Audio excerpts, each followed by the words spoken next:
Perms, to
South African Police in KwaZulu-Natal and the Deputy Provincial Commissioner.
Speaker's procession has formed and is led by the aide-de-camp.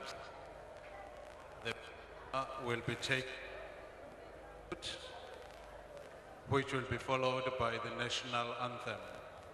We are requesting that once the national anthem is sung, all the guests stand at attention until the national anthem has been concluded.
General salute. Present arms.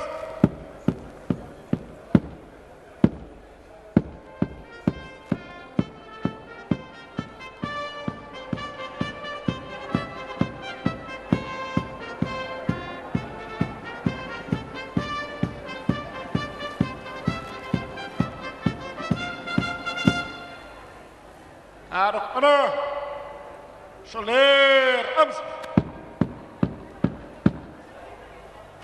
Out of honor, Oder Arms. Parade, stand at ease. The national anthem, may we all rise. Parade, attention. Guard of honor, Soler Arms. For national salute, present arms.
Guard of honor, Soler Arms.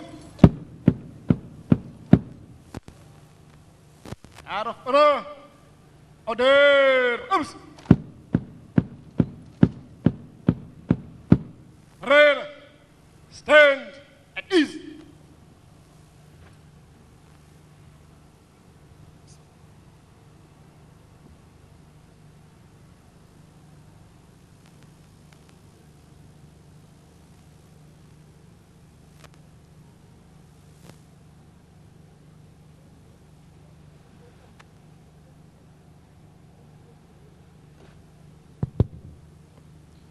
The speaker's procession is forming to enter the chamber. May we please remain standing.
His Majesty the King is going to be joining the procession, after which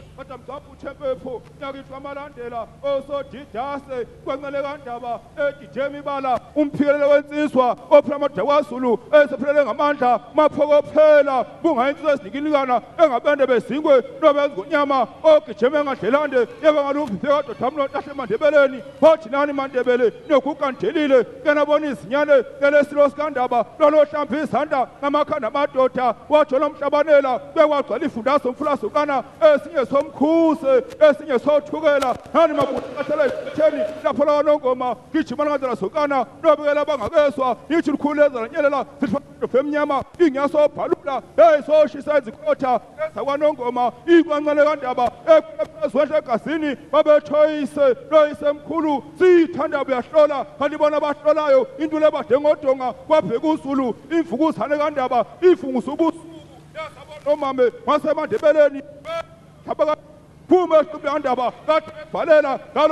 Order, Madam Speaker.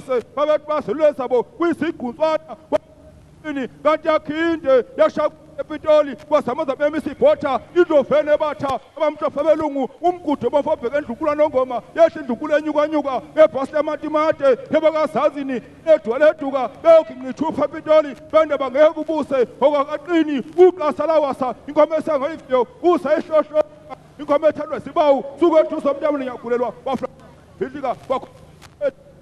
vunwini Buddha, Beno Kwasha, very self comdandaba, we keep Makalana, guys Saluswa Wena, says Saluswa in Dondo, in Yagi Troketum Chandayo, to Luapu Tung and Nala, Yajimboga Taiza, Dogon Pane Fumen and Jaba, Ufuta Matota, Nanulepo Totonzayo, Sati Chuma Kwaza, Oshaiza Uku, Ibe Kato Matang, Echi, Basolo Maswa, the program Kirishima, what can I sing up? Well, Parade and move to the left hand. Parade commanders, take your positions.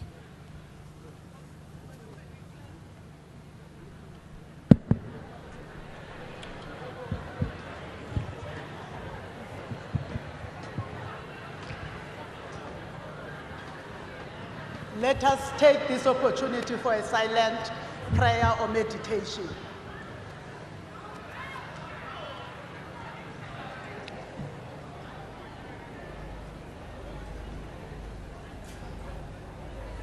Amen.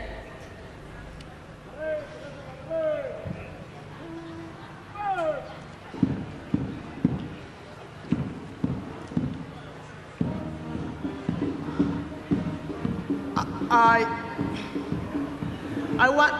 will ask table staff to deal with what is happening with the guests in terms of the levels of noise. I will now allow for a 5-minute photo session.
1 minute left.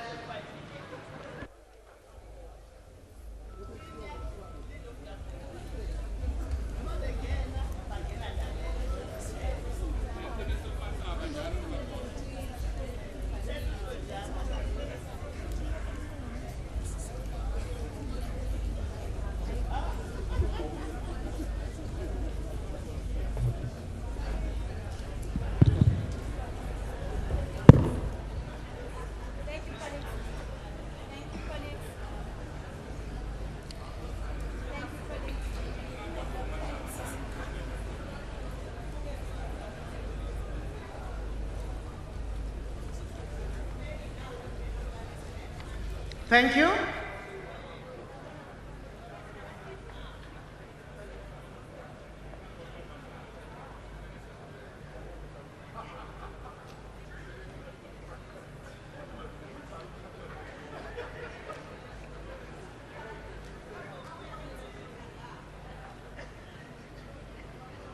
Thank you. Ngicela ukunibingelela Mhlonishwa Ndunankulu Isilo Ondunankulu bangaphambilini abahlonishwa bonke nazo zonke izihambeli zethu.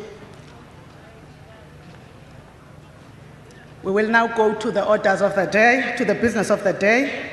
But before we start with that, may I take this opportunity to introduce and welcome a new member of the House from the ANC contingents who was sworn in yesterday, the Honorable Mr.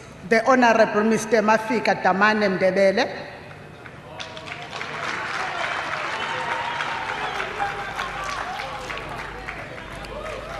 You're welcome.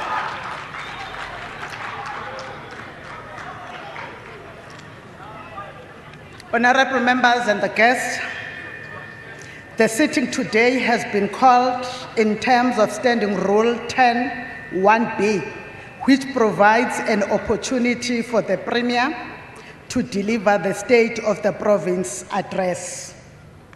In accordance with that, I now present the Honorable Premier, Ms. Nomusa Dube-Ncube, to deliver the State of the Province address.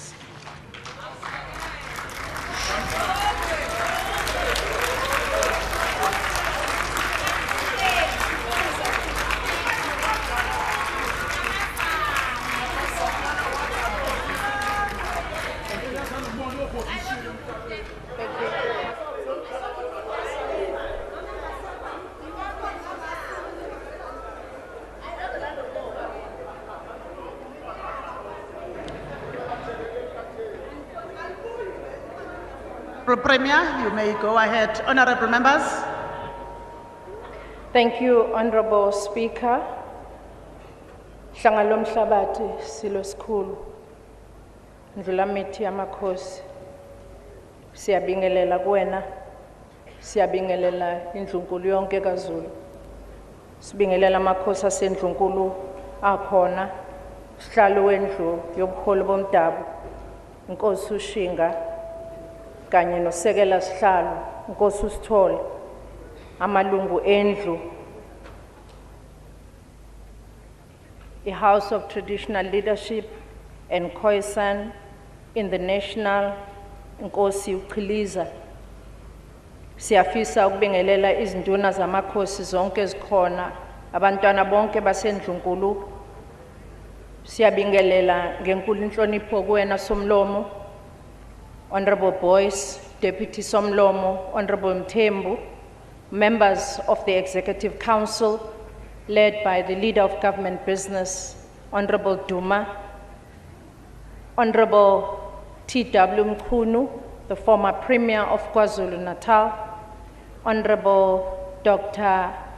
Z.L. Mkhize, Honorable S.J. Ndebele, the Ambassador. We also wish to acknowledge Deputy Minister of Finance, Honorable Masondo, the Deputy Minister of Health, Honorable Dlomo, the Deputy Minister in the Presidency, Honorable Marolong, the Chief Whip of the Majority Party, Honorable Nxumalo, the Deputy Chief Whip, as well as the leadership of the whippery from all other parties as well, the Deputy Speaker of the Free State Legislature, Honorable Mapena, members of the Diplomatic Corps, members of the National Council of Provinces, members of the KwaZulu-Natal Legislature, the Judge Presidents of KwaZulu-Natal, Judge Poyo Dlwati, the Mayor of Umgungundlovu Municipality, Councillor Zuma, the Mayor of Umsunduzi Local Municipality, Councillor Tebola, izmeya zonke zemkhandlu ehlukahlukene osomlomo, abantwana basendlunkulu, ama-councillors wonke akhona. Siyafisa ukubingelela ku-Director General wakwaZulu-Natal, uDokotela Umkhize, nabo bonke beminyango ehlukahlukene, the CEOs of entities and senior government officials, Provincial Commissioner, Lieutenant General Mkhwanazi, the Premier's advisors. We also wish to acknowledge the political formation, the leader of the opposition party, Honorable Mpepetwa, nabo bonke ubuholi obukhona of other political parties in our legislature, all of you honorable members, the labor unions, the civil society, the faith-based organizations, business fraternity. Siyafisa ukubingelela kakhulukazi umphakathi wakithi wonke wakwaZulu-Natal nalabo abasithola einkundleni zokuxhumana. Honorable Speaker, einyangeni ezu-18 ezidlulile, I stood before Judge President of KwaZulu-Natal, Justice Madondo, to take an oath of office and to publicly accept the task bestowed to me by the African National Congress and the people of KwaZulu-Natal. The task was to occupy the highest office in this province, the office of the Premier, as the first women Premier in KwaZulu-Natal. The African National Congress took a conscious decision, understanding that ours is that one of a non-racial, non-sexist, democratic South Africa. This oath we took knowing that I represent the aspirations of many women, young and old, from the townships of KwaMashu, kuya koMkhanyakude, where in 1996, imphakathi yakoMkhanyakude yayingenawo amanzi, imphakathi yakoMaphumulo yayingenawo ugesi, kanye nemizi eminingi yalapha KwaZulu-Natal.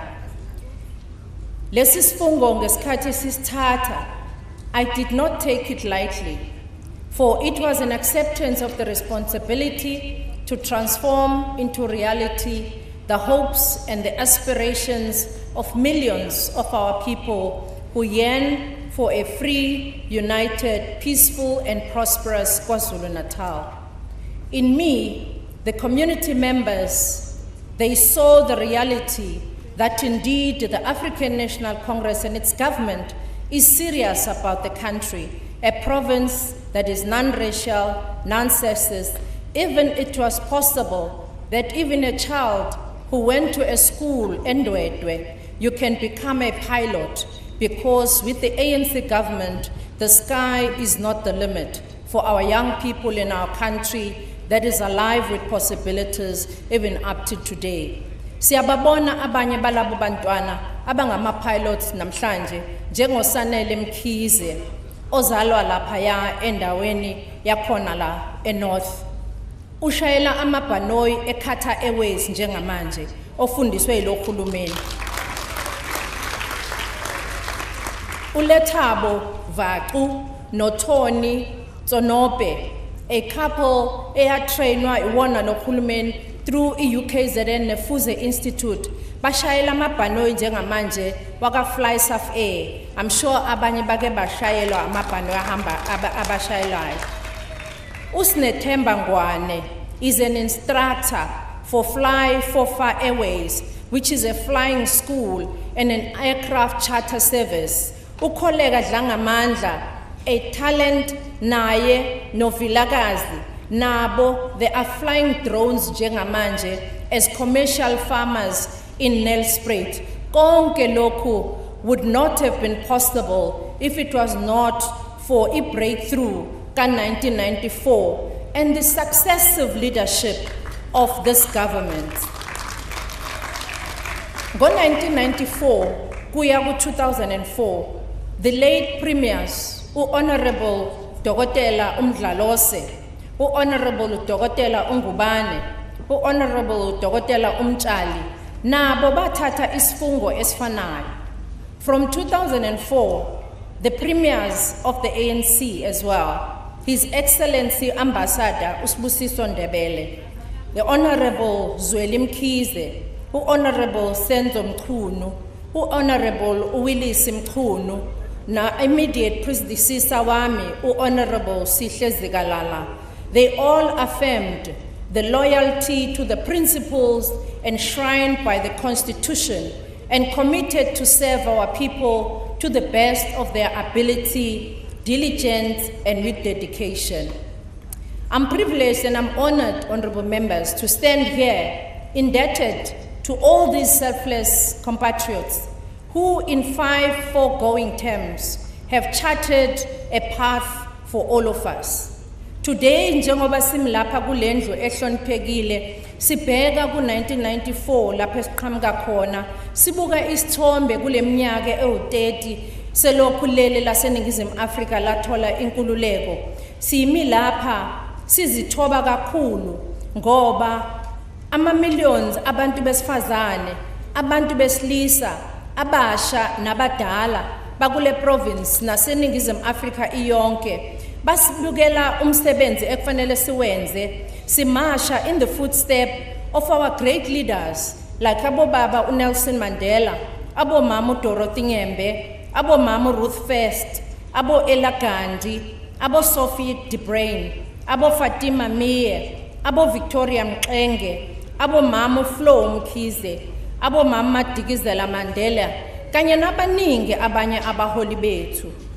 Honorable members, in this era of a historic revisionism, it has become fashionable for some among us to elect to ignore or worse to forget the context where we come from and ultimately to the truth to become a casualty.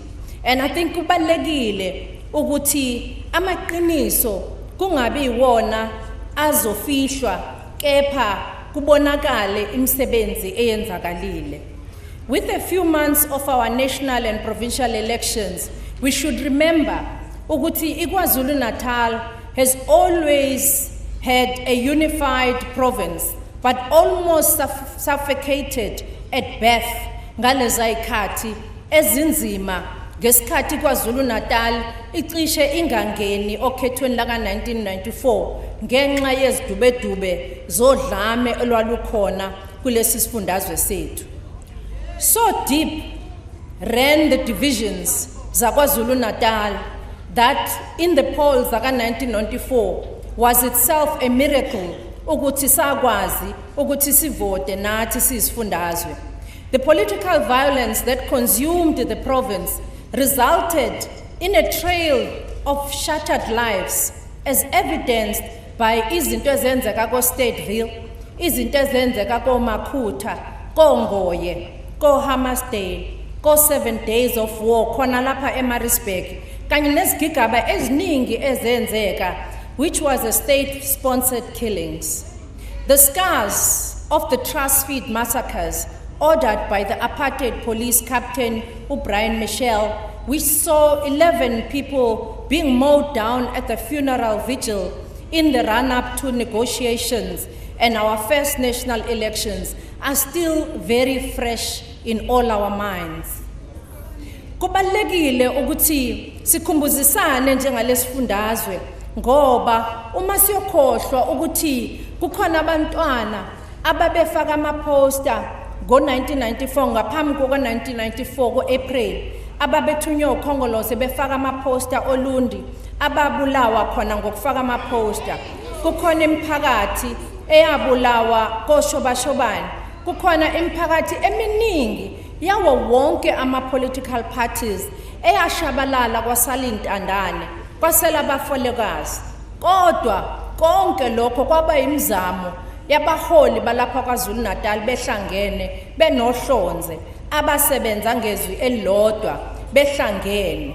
It was the lasting peace in KwaZulu-Natal that was brought in the past 20 years that has been the most peaceful period of our history as the ANC-led government, working with the IFP, working with the faith-based organizations, working with other political formations, the civil society, the traditional leaders, many peace-loving people of our KwaZulu-Natal.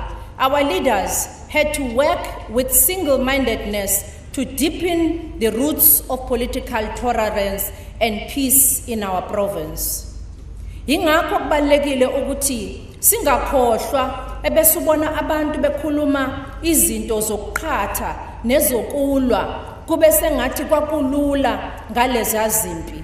Ngesikhathi iNingizimu Afrika ibona ifreedom ngo-1994 to ease the new environment and the peaceful decade, KwaZulu-Natal was initially still engulfed.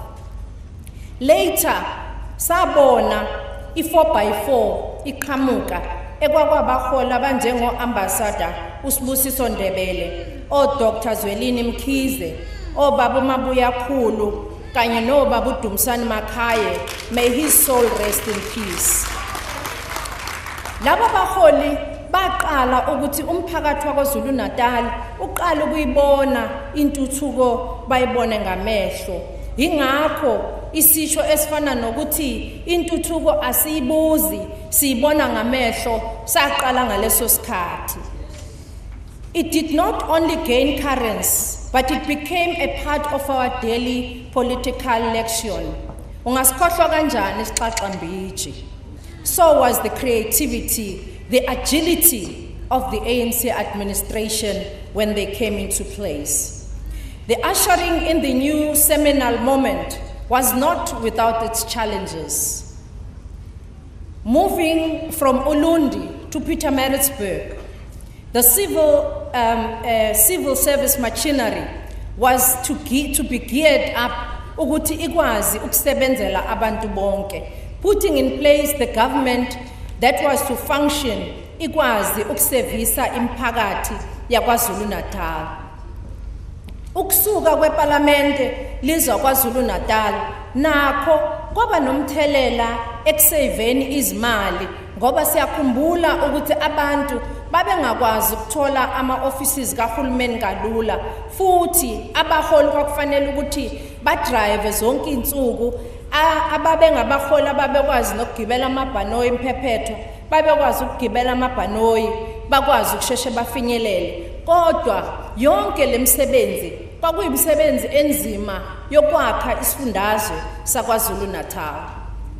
We tell this history for no other reason than to record our appreciation of the resilience and the fortitude of the people of KwaZulu-Natal, which over the years so many times have lifted us back from the brink and the leads clear away even during the darkest hours.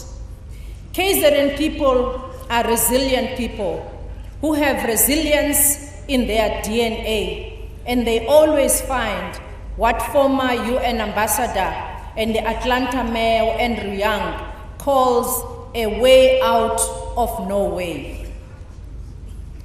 Honorable Speaker, njengoba sibika lo mbiko namhlanje, siubika lo mbiko emva kokuba umangameli wenhlangano kaKhongolose kanye nohulumeni has worked hard and aiming to transform our economy by fostering an inclusive industries. Siubonile uKhongolose laphaya eMabhida lapho umongameli kade ethula khona umhlahlandlela, lapho obukhombisa khona ukuthi umnotho uzoqhubeka kanjani uphakame amathuba emisebenzi azokwakhiwa kanjani, to revitalize our economy and create jobs, to fight crime and corruption, to serve our people and to contribute towards a better Africa and the world.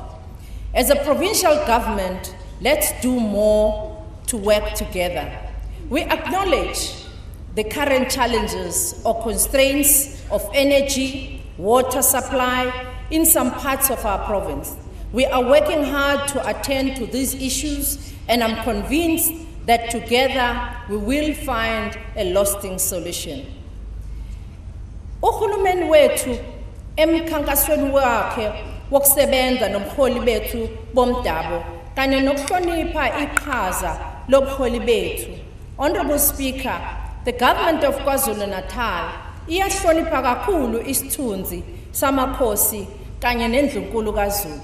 As part of a responsibility over the past years, sikwazile ukuthi izigodlo zikwazi ukufakelwa ucingo ondlunkulu kanye bakwazi ukuthi bathengelwe izimoto.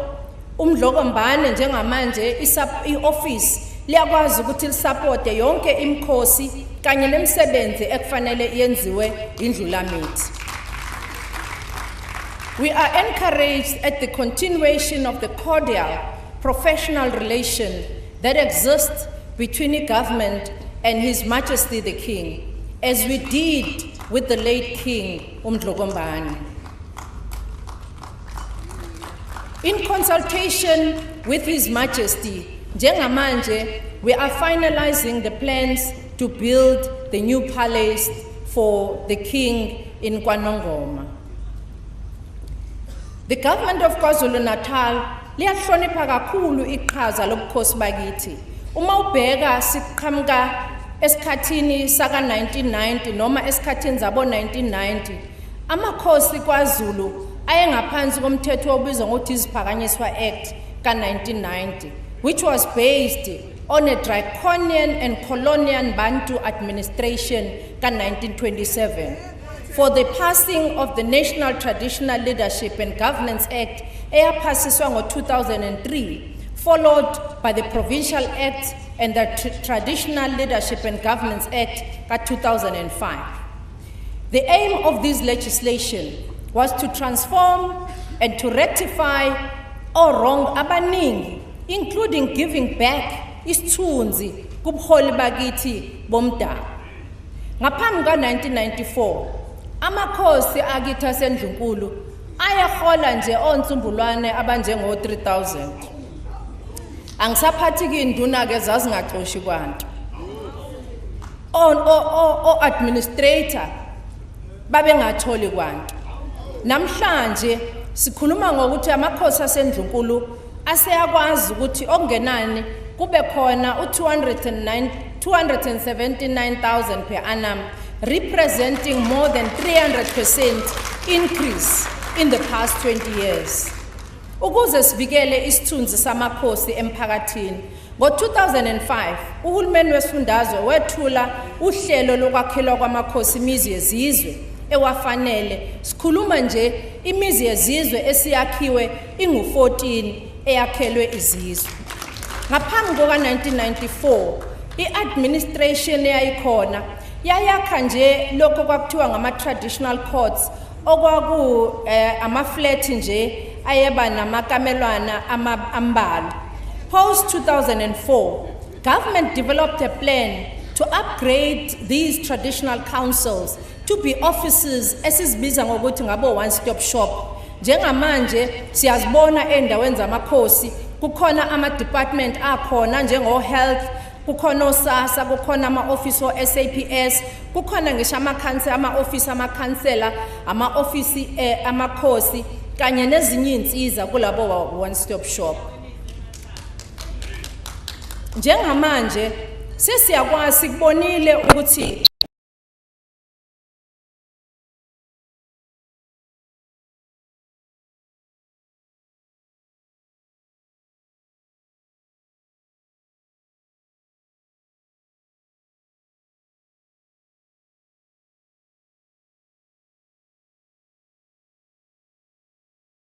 ukubona ukuthi singazithuthukisa kanjani indawo zasemakhaya. Amanye amakhosi ngikhuluma nje akwazile ngalola qeqesho ukuthi abe nama projects abakwaziyo namanje ukuthuthukisa ngawo indawo zezizwe, bakwazi nanokwakha umnotho ezizweni ezihlukahlukene. Ebhekeleleni iqhaza elibanjwe oNdlunkulu, uhulumeni uzibophezele ngokubeka eceleni kulonyaka wemali u10 million ozobhekela imisebenzi ezoholwa ngoNdlunkulu kulonyaka wezimali. Siyafisa ukureporta a successful disbursement of payment to 88% of izinduna at the end of October. Yebo, siyazi ukuthi kukhona izinduna eziwu775 kulezi eziwu2229 esezitholile imhlomulo yawo ekusafanele ukuthi kubalwe ebese ziyakwazi ukuthi zikhokhelwe nazo nemhlomulo yawo, kakhulukazi laba abareplace abakwazile ukuthi abanye baphume noma bengasekho emhlabeni. UKhokta uyalisebenza lo hlelo. Honorable Speaker, it pains us deeply to observe the incidents zokubulawa kwamakhosi. Lokhu kuyichilo esingakaze sicabange ukuthi siyoke silibone empilweni zethu, ukuthi ngo2022 iprovincial executive yakwazi ukuthi iapprove ukuthi amakhosi awu9 akwazi ukuthi athole ukugadwa ukuze kubhekelelwe impilo zamakhosi. Kwabekwa eceleni 11.5 million ukusupporta lo msebenzi. Since last year sesikwazile ukuthi sisebenza no Vodacom safaka i-broadband kanye ne-Wi-Fi endaweni zamakhosi. We are now installing ama-VSET, internet service, indoor and outdoor APs, flood lighting, solar panels, inverters, 4 cameras plus monitor which is connected in order to secure indawo nezizwe zamakhosi. Abafuna ukubona lokhu bangaya namanje mabaphuma lapha ngaphansi kwenkosi uShinga, ngaphansi kwenkosi uChiliza, ngaphansi kwenkosi uZulu eHerigwala, ngaphansi kwenkosi uNzimande, ngaphansi kwenkosi uZulu eLembe, ngaphansi kwenkosi uGumede, ngaphansi kwenkosi uMaphumulo khona la eThekwini, ngaphansi kwenkosi uMkhize eMgungundlovu, ngaphansi kwenkosi uMajozi. Amanye amakhosi engikhuluma nani nje, lama camera, lama lights, lama Wi-Fi asefakiwe azokwazi ukugada izizwe, ukuphepha kwamakhosi kuqikeleleke.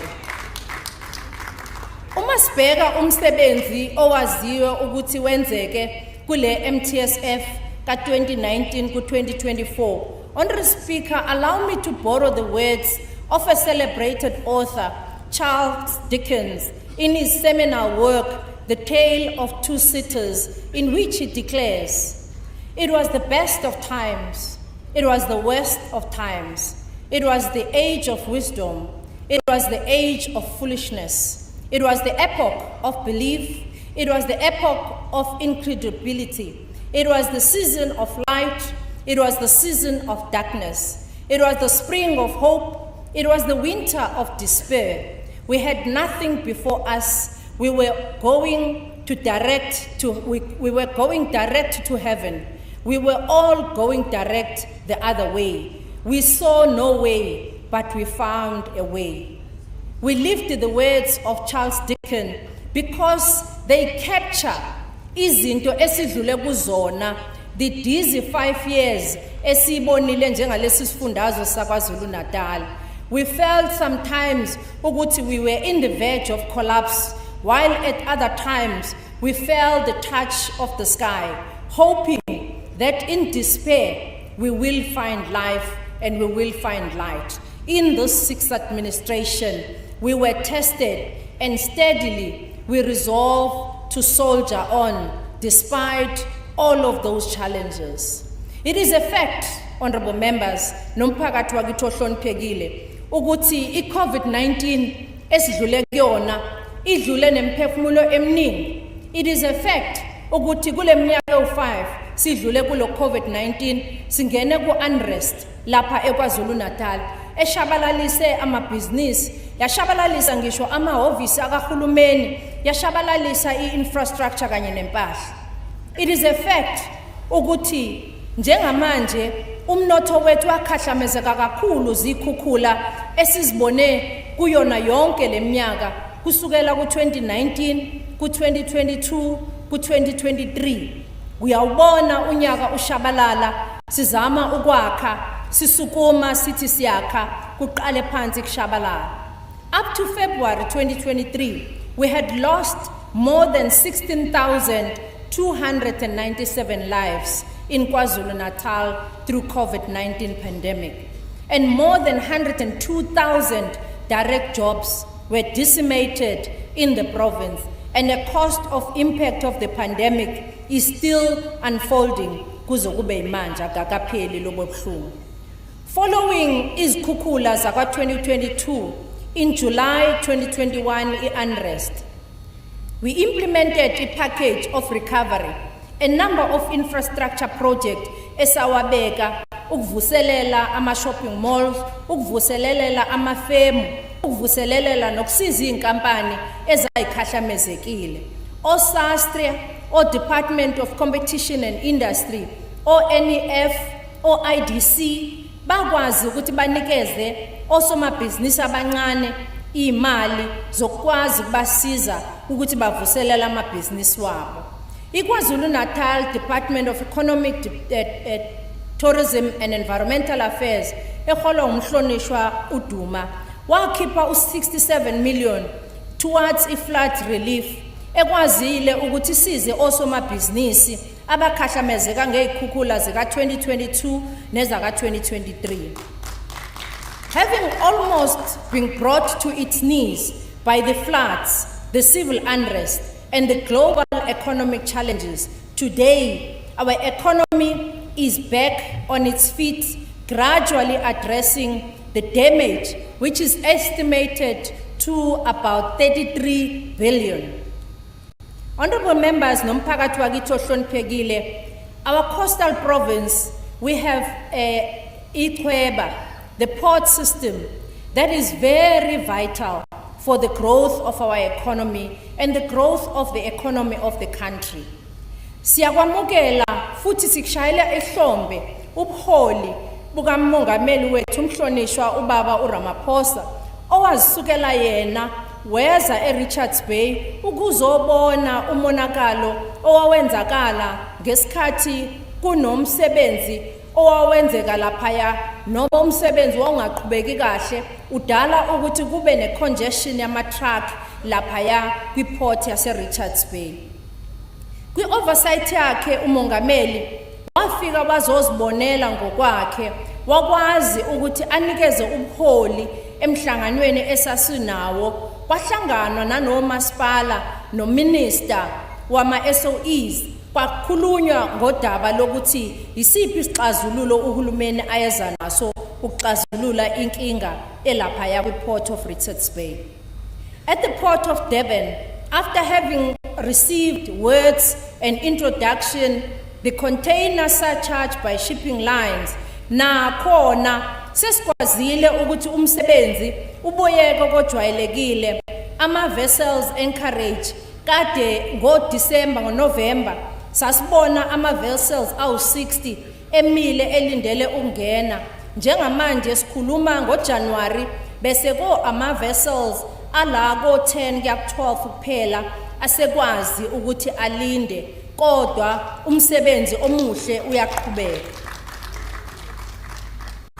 Honorable Speaker, umongameli ngesikhathi ethula umhlahlandlela imanifesto laphaya eMoses Mabhida ebigcwele iqhuma. Mina bengiqala ukubona iMoses Mabhida iqhume izichithekele olwandle, izichithekele izitolo, izichithekele yonke indawo. Kodwa ke namhlanje asikho lapho, silala lapho sikhona. Sisekutheni kwasiza ke lokhu ngoba kusizile lokhu ngoba umnotho wethu waKwaZulu-Natal uye wafukuleka ngoba ngisho emabhizinisini sibonile kukapakeka khona abantu bekwazi ukuthi bathola amabhizinisi abancane ngenxa yezinqwaba nezinqwaba zabantu ebezihambele lesi sifundazwe sethu saKwaZulu-Natal. Priority number 1, umongameli lapho bekhuluma khona ngokuthi kufanele sakhe a capable, ethical and developmental state. Since 1994, uma sibheka umsebenzi osowenzakalile, siyabona futhi siyajabula ukusho ukuthi executive council ikwazile ukuthi approve ukuthi ama heads of department awu-4 during this financial year, namely kwa agriculture and rural development, kwa public works, kwa community safety, kwa sports, arts and culture. Bonke lezi zikhala zigcwalisiwe ngokugcwele. Ugovernment wethu uncompromising in our dedication to a clean governance and fighting fraud and corruption and ending wasteful and irregular expenditure.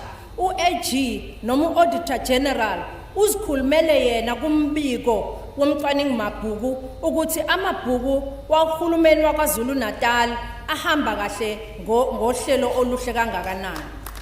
Similarly, we are yearning mphakathi ohloniphekile and honorable members and our community of KwaZulu-Natal. We are yearning for ethical leaders in private sector who will not be bribed, who will also not corrupt the civil servants, who will say no to civil servants abafuna mantshontsho, who will stand up against the lawlessness and punish mercilessly labo abasebenzi abafuna ukugwazelwa uma ngabe kufanele benze umsebenzi kahulumeni. Njengamanje sisebenza kanzima njengoba eshilo umongameli ku priority number 1 ukuthi ama department awu-6 kwi provincial government kanye no legislature bathole umcwaningi mabhuku umbiko ongenagqobho. The major improvement ubobheka ukuthi only 2 in 2018-2019 ama department received the qualified audits and njengamanje awu-6 and only 1 a public entity engatholanga umbiko omuhle out of 10 wonke ethole umbiko ongenagqobho. We are strengthening the support for business by ensuring that we do business, that abantu abenza amabhizinisi nohulumeni bayakhokhelwa ngesikhathi. Kubuhlungu kakhulu esikuthola sikubona eminyangweni kahulumeni lapho iminyango kahulumeni ingabakhokheli osomabhizinisi ngesikhathi. Sikukhulumile lokho nabahlonishwa, sakhuluma saqinisa singongqongqoshe beminyango ehlukahlukene ukuthi ngeke sikumele ukuthi iminyango nabasebenzi bangakhokheli abantu okufanele babakhokhele ngesikhathi. Njengamanje from 2023 alone, the total number yama cases esidile nawo yabantu bebengakhokhelwanga ngesikhathi about 288. Of these 216 ama cases wakhona swa resolvile bakhokhelwa the amount of 281 million to all the suppliers ebezikweletwa uhulumeni. I-consequence management nayo siyenze isiqiniseko ukuthi bonke ongqongqoshe bayaqinisa isandla kubasebenzi bakahulumeni abangenzi kahle. Njengamanje kuma investigations awu 208 that were instituted, 482 aseqediwe. Kulawa aqediwe kunama officials amanye asuspendiwe, amanye ahamba amacala enkantolo sikhuluma nani nje awu 1492 akuma disciplinary inquiries. Kulawa awu 78 currently are pending across the province. In 2023, sasungula ithimba elibizwa ngokuthi Consequence Management Officer that was appointed as per the requirement eyayibhekene ngqo yokuthi uma ngabe kukhona abantu ekufanele bajeziswe lokhu kuyenziwa ngesikhathi futhi abasebenze kufanele bajeziswe bayajeziswa ngendlela okuyona yona ngaphandle kokuchitha isikhathi. The 16,804 cases out of 17,893, which is 94% received from the presidential hotline, we have resolved, and out of 888 cases received since 2009, all 98% through the National Anti-Hotline have been resolved. Undertakings esawenza ngonyaka odlule ngesikhathi sithula umbiko sabika la ukuthi ama-department awu-13 wonke abasebenzi bakhona basubmithile ama-disclosures, basubmitha futhi lokhu esikubiza ngokuthi lifestyle audit. In 2022, the Department of Cooperative Governance and Traditional Affairs also nayo yaqhubeka nohlelo lokubheka bonke omasipala abawu-54 ukuthi ngabe kusetshenzwa ngendlela okuyona yona na i-administration, financial viability kanye ne-basic services. Key findings esiwabonayo noma abonakala akhombisa ukuthi out of omasipala abawu-11 to 7, the number of omasipala abangenzi kahle kusho ukuthi isibalo sabenza kahle siyaqhubeka siba ngcono. The number of municipalities categorized as being at risk went down from 31 to 14, posting an improvement of 32%.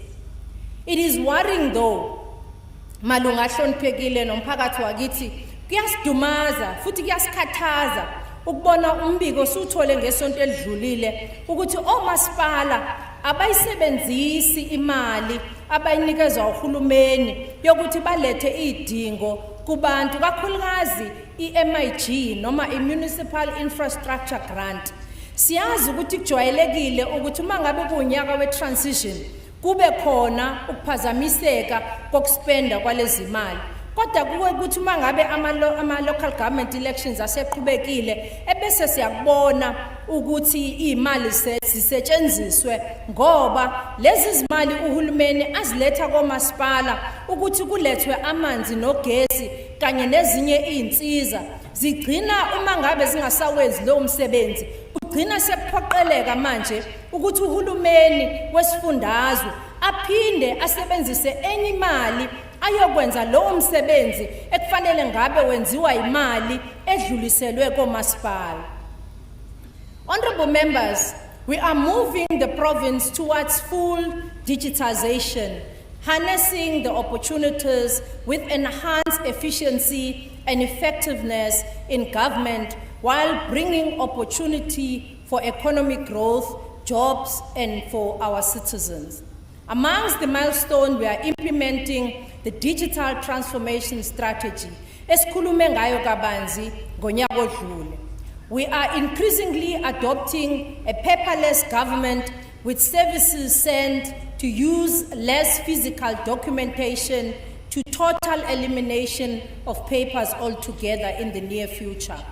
By 2022, at least 85% of iminyango kahulumeni noma imphakathi yakithi had access to internet. This a significant improvement. Uma ubheka ukuthi ngo-2021 i-census ithi bawu-66% ama-household ayina access to a mobile phone nobo cell phone. Njengamanje we are standing at 85%. Izikole esezikwazile ukuthi zibe nama-digital labs KwaZulu-Natal ezinye ziconverte to skills development centers by setting up these digital labs in each one of our districts. Esikhulume ngawo ngonyaka odlule njengamanje esiwalontshile kulonyaka aseyasebenza njengoba sikhuluma nje. As part of this program, the province has trained more than 3,875 ulusha in 4 district activations covering areas of 16. Subsequently, these activations are 18 young people who had opened business wabo asebe kuyibona manje esebefaka labo internet nabo wifi ngenxa yokuthi sebe akhe awabo amabhizinisi bengulusha bewu18 sebe nezinkampani zabo ibona uhulumeni abasebenzisayo njengamanje ukuqhubezela umsebenzi wokuhambisa umsebenzi weWi-Fi wenza ukuthi laba abantu abasha asebe namathuba emsebenzi bazakhele imali yabo bakhe amabhizinisi wabo. In addition, 16 of the 76 schools were provided with information communication technology, ICT, to promote e-learning. The following schools were supported with the provision of tablets. Enesiyafisa ukuthi sibonge ngoba ama-tablets anikezelwa izikole sibhalile ke lapha ya ukuthi angakanani.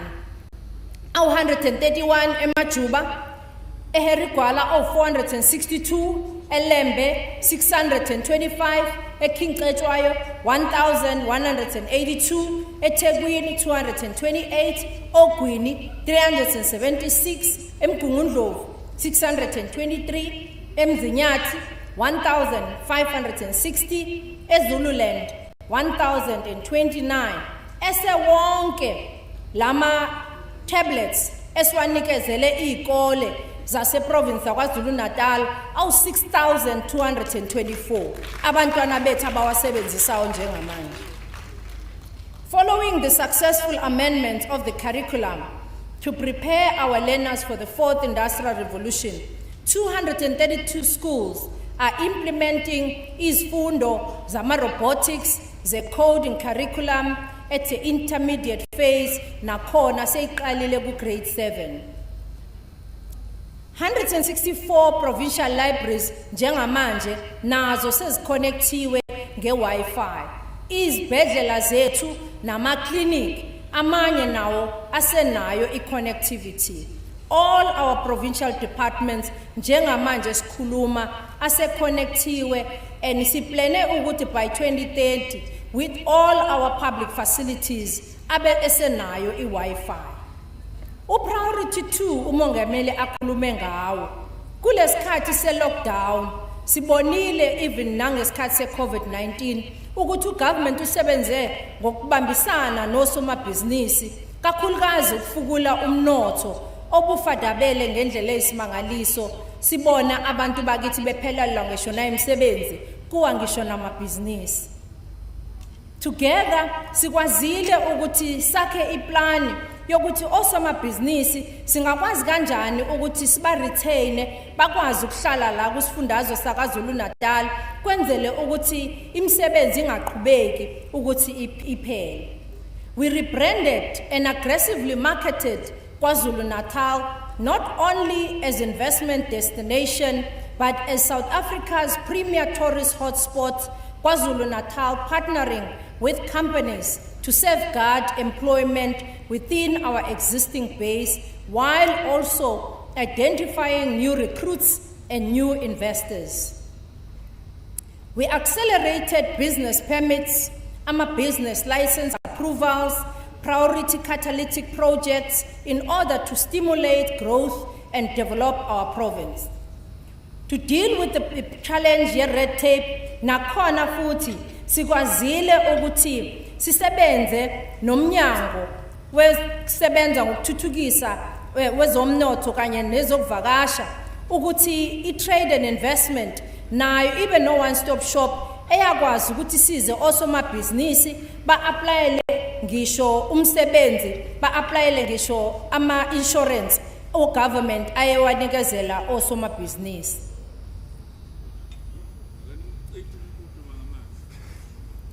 Ngiyabonga mhlonishwa kwakho. Cheers.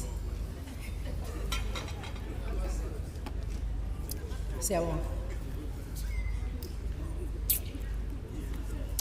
Honorable members, the Washington Times, in its feature, South Africa in July 2023, abahlonishwa ngoba bayakwazi ukufunda, Washington Times in July, wrote, and I quote, South Africa, a country of immense potential and opportunity, has emerged as a leading investment destination for international businesses. Akusho thina kusho Washington Times. With its diverse and vibrant economy, strategic location, robust infrastructure, and supportive business environment, South Africa offers a wealth of prospect for investors seeking growth and expansion. This supports the cause by our President, His Excellency Ramaphosa, to increase the foreign direct investment into South Africa through the Presidential Investment Conference and other multilateral institutions, including BRICS, while at the same time, President Wetu committed to raising 1.2 trillion worth of investment into the economy over the past 5 years, despite our COVID nogunye. Esikubonile, we witnessed ukuthi le target umongameli ayezibekele yona wayiphinda kaningi kunalokho ayekushilo. We witness even nathi siyisifundazwe saKwaZulu-Natal kwi-presidential target ayayibekile ya-exceeda ngo-306 billion. I-KZN share yalama bhizinisi amasha nalawa expandile, izinkampani ezintsha esikwazile ukuthi sizihehe zize la KwaZulu-Natal zizotshala imali ezinye zikhulise amabhizinisi wabo, inkampani ezinjengo Vodacom, inkampani ezinjengo MSC. Umongameli uvule i-Nelson Mandela Cruise Terminal entsha sha ekwaziyo ukuthi manje i-cruise terminal isikwazi ukuthi imkhumbi leya yezivakashi ihlale inyanga ezu6 la isifundazweni ilokhu ihambile ibuya iletha abavakashi. The Oceans Development, including i-Radisson Blue Hotel eyayingekho ngaphambili, uSaphi Psycho ukwazile naye ukunweba inkampani yakhe, iNyanza Light Metal, Wilma, uDefy, uHesto Hennessy laphaya eMandeni, uHeineken South Africa, uSouth African Breweries, aboChem Energy, aboArt Solar, neinkampani eziningi. Umhlanga akhe lo okade ungekho zololoko, ezinye zamabhizinisi amashasha angafikanga ngenxa yomoya engcwele, kepha ngenxa yalomsebenzi kahulumeni oholwa ngukhongolose bakwethu ukuheha abatshali bezimali. Ngokwazi ukuthi uhulumeni kakhongolose uthembekile uma ngabe uthi i-infrastructure siyakwazi ukuthi siyithuthukise, sizokwazi futhi ukuthi siyikhulise kuyona yonke leminyaka. Uma ubheka lemsebenzi yalezi nkampani efike zazotshala imali, i-resulted to imsebenzi engaphezulu kuka 37,201 imsebenzi ethe yayicreateka kulezi nkampani. Added to this are investment by the Trade and Investment KwaZulu-Natal over the last 2 decades amounting to 60 billion and creating more than 95,000 jobs. Bazobuza kontaba konje ukuthi Newcastle and Ladysmith Corridor. KwaZulu-Natal is committed to establishment of a new leather and textile special economic zones in Newcastle and Ladysmith Corridor. The estimated of 600 million in this SCZ. Eminye imisebenzi emihle esibonayo futhi encomekayo njengeKwaZulu-Natal kulomnyango oholwa ngumhlonishwa waka-Economic Development, Tourism and Environmental Affairs, 35 osomabhizinisi abancane laba abadoba ofishi naba nama cooperatives comprising of 1,000 small-scale fisheries abaregister ngaphansi komnyango waka-Department of Forestry and Fisheries and Environment besizwa ngi-province ukuthi bathole izitifiketi zokuthi bakwazi ukudoba ofishi, bakwazi ukuthi bakha amabhizinisi wabo. Ngaphezu kwalokho umnyango wesifundazwe saKwaZulu-Natal laba somabhizinisi usubakhela amafriji abazokwazi ukuthi uma badoba ofishi bawafake lapha emafriji wabo, bakwazi abantu ukuthi bafike bathenge ofishi, uphume efrijini upholile futhi ufresh uthuthukise umnotho wabantu bakithi osomabhizinisi abancane bagcine nabo sebongosomabhizinisi abakhulu. We are encouraged by the fact that employment has increased in the last 2 quarters. Akusho thina, kusho ama-survey. We are, however, remain concerned that the unemployment in our province is at 33%. Akusijabulisi neze lokho ukuthi unemployment nokho isasezingeni eliphezulu kodwa kuningi esikwenzayo esizokukhombisa la ngezenzo hayi nje ngokukhuluma ukuthi yini esiyenzayo imapha amathuba omsebenzi esiwakhile. Some government-led projects anjengalawa alaphaya kwi-Port of Durban, where there is 1.34 billion investment project, which is aimed at upgrading the port facilities, which will increase the capacity of our port, is creating 1,328 jobs. The passenger rail, UPRASA, spent 900 million in KwaZulu-Natal through its capital investment infrastructure. These include a Bridge City Development Project. Abanye abazi, abanye bake benze sengathi kumane kwehla nje umoya engcwele ukuthi namhlanje sekukhona ujantshi wesitimela eBridge City, sekukhona isitimela esihambe size siyongena eBridge City singene ngaphansi sithulula abantu behle bangene emakhaya bawokhe ngeenyawo konke lokho kwakungekho bakwethu ngaphandle ukuthi lo hulumeni kaKhongolose uqala ukwakhe ingqalasizinda ezophakamisa abantu bakithi abamnyama kakhulukazi nasemalokishini.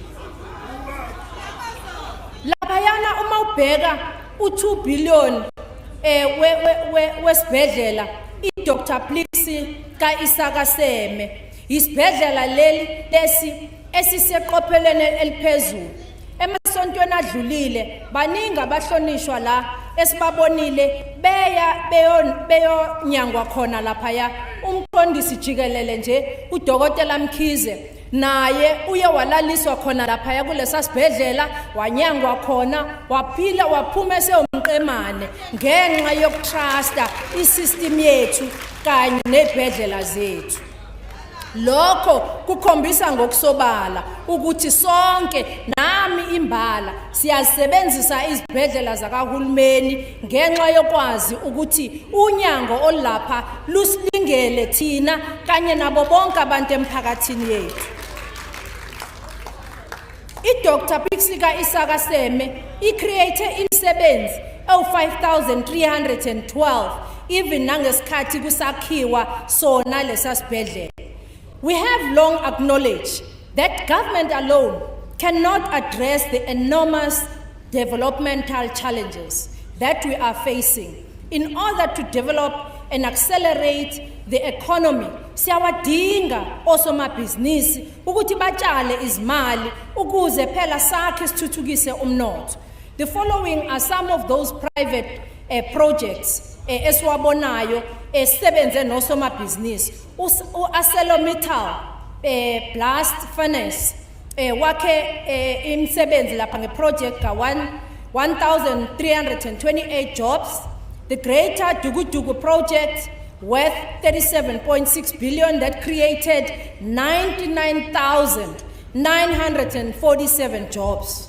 Hillside Aluminium worth 1.2 billion has resulted in creating 3,187 jobs. Ismangaliso Wetlands created 2,187 jobs. Lower Tugela Bulk Water Supply Scheme, Phase 1, created 20,000 jobs. Makatini Integrated Development Project resulted in 1,711 jobs. The Mr. Price Distribution Center at Keystone Park has put food on more than 3,100 people asebeqashiwe njengamanje abasizakale ngokuthi lo hulumeni azoletha labo somabhizinisi bazotshala imali abanjengo Mr. Price. I-development ye-airport yase-Pietermaritzburg nayo yenze amathuba omsebenzi a-1,328. Imkhuze Airport nayo yakha amathuba a-1,500. kwathi i-Techno Hub in Richards Bay ya-creator amathuba omsebenzi awu-3,000. USamsung Electronics amathuba lawo engiwabalayo bahlonishwa awabhaliwe yimi, ningafonela lezi nkampani noma niye kuzona niyozibuzela ngokweni uma ngabe no-Thomas. Toyota Autobody. UToyota Autobody kumbiko wakhe awubhalile kuhleke oToyota noSamsung ngoba ama-report wabo are of public as well. Ungakwazi nanokuthi nje lapha ku-internet uyivule kwamanje. U-Autobody, uToyota, i-value ye-development yakhe, there was 6.1 billion preserved imsebenzi awu 6,202 la KwaZulu-Natal. U-SA Breweries nge-expansion project yakhe laphaya eProspecton laphaya eSpingo, which will create imsebenzi awu 25,000. Bazokwakha i-expansion entsha lapho kwakuyi-Clearwood khona endala. Umsebenzi esiwenza njengamanje abantu abatrusta lo hulumeni wethu ohola ukhongolose ukuthi le nkampani izovula kulonyaka. Sisebenzile nawo ngonyaka odlule, yaqala ukwakha, izovulwa iminyango, abantu bazoqashwa. I-Take a Lot lapha yaku-River Horse ivule i-expansion yawo ngesonto edlulile, iphase yakhona yesithathu, estimating to create more than 20,000 jobs. I-Take a Lot niyayazi ke ukuthi i-Take a Lot yona ine-ripple effect because i-distribution center ukhuluma ngabantu abazobe beshayela i-222, abanye beshayela imoto bedistributor izinto ezisuke abantu bezi-odile lapha ko-Take a Lot ngokuletha lamabhizinisi ukuthi azo-investa la KwaZulu-Natal.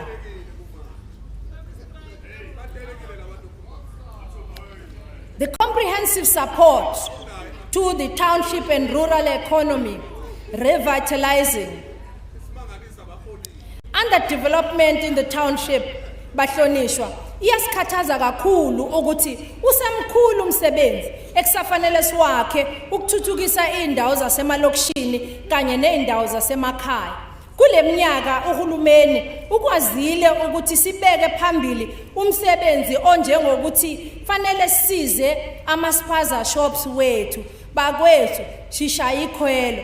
Umhlonishwa ngesonto edlule ube laphaya endaweni yakwaMashu eshaya ikhwelo ukuthi bafowethu, bantu bakithi, bantu besilo, ake sibuyiseni izitolo zethu. Ukhona uhulumeni wenu ukuthi aninikeze imali, nivule izitolo zenu, niyeke ukuyinikezela abanye abantu.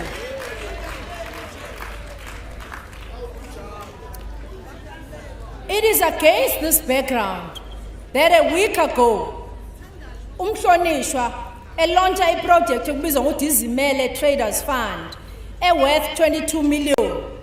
This program is designed at the community uplifting amaspaza shop and offering working capital. Ngoba sesikhulumisene siyajabula mhlonishwa ungqongqoshe Deputy Minister of Finance wase South Africa ula. Siyajabula wemhlonishwa njengoba ula. Kade nithula ibudget ngesonto edlulile. Nakusho ukuthi uhulumeni ekuthuthukiseni ingqala sizinda ungakanani umsebenzi awenzayo. Kokunye enikushilo nokunye esikwenzayo ekuqhubezeni phambili lo msebenzi omemezelo umongameli ukuthi sikhulumisana noSASSA kanye nepost office njengoba ipost office iyisibhenki nje. Ingakho umhlonishwa besilontsha leya project yokuthi izitolo zethu amaspaza shop sifuna ukuthi anwetshwe ukuze abantu bakithi bakwazi ukuyoholela khona impesheni zabo, kugcine sekuzitolo sekukwazi ukuthi kwakhe kumnotho kuthuthukiseke abantu bakithi basemalokishini kanye nasemakhaya. Ingakho ngempela sithi akuphuthume abantu bayibuyise izitolo ngoba ngeke sikwazi ukuthi le mali iyothuthukisa abanye abantu kodwa kube kuyimali esihlinzekele abantu bakithi bokuhlala nina besilo.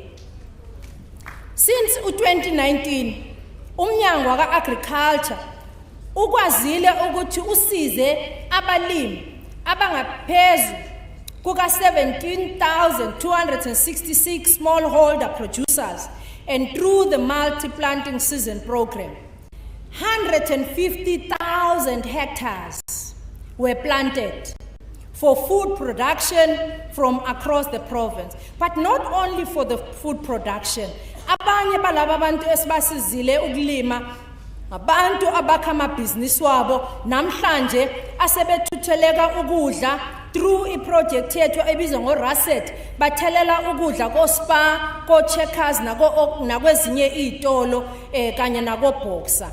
Through One Home One Garden silwisana nendlala, uyaqhubeka umsebenzi owenziwa ngumnyango ohola umhlonishwa waka agriculture unqamalala ukuthi supporte ama farmers aw 128,205 with food insecure household from 2019 to date, and supported 79,142 subsistence producers amafama lawa amancane asathuthuka. Siyazi ukuthi ukungabi khona kwezimali kwenze ukuthi lo hlelo lethu lungaqhubeki ngendlela ebesifisa ukuthi liqhubeke ngakhona, kodwa noba kunjalo uyaqhubeka umsebenzi wokuthi umnyango ukwazi ukwenza lokho esibiza ngokuthi ama-agri hubs and the commercial mechanization program, ngokuthi kwenziwe kusetshenziswe ogandaganda nezinye izinto ezizokwenza ukuthi uma ngabe sitshala sikwazi ukukwenza ngokusheshsha, kwenzele ukuthi nomnotho wethu usheshe uyongena lapha ezimakethe.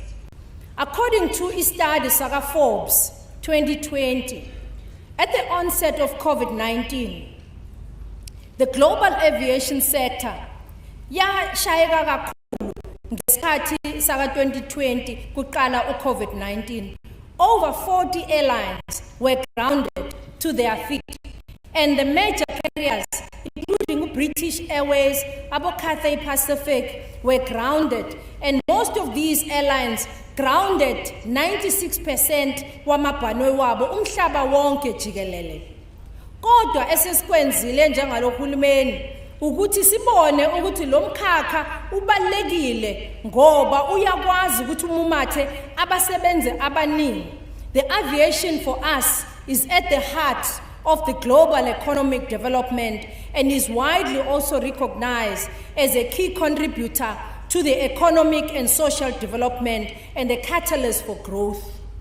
Over time, the government across the world have come to understand the importance of the air connectivity to build the global standard to include this in our priorities. That is why namhlanje sibona sinalobo bhazabhaza ababizwa ngoKing Shaka International Airport, which is a key economy area, a regional trade and tourism in particular. We were impacted negatively as King Shaka International.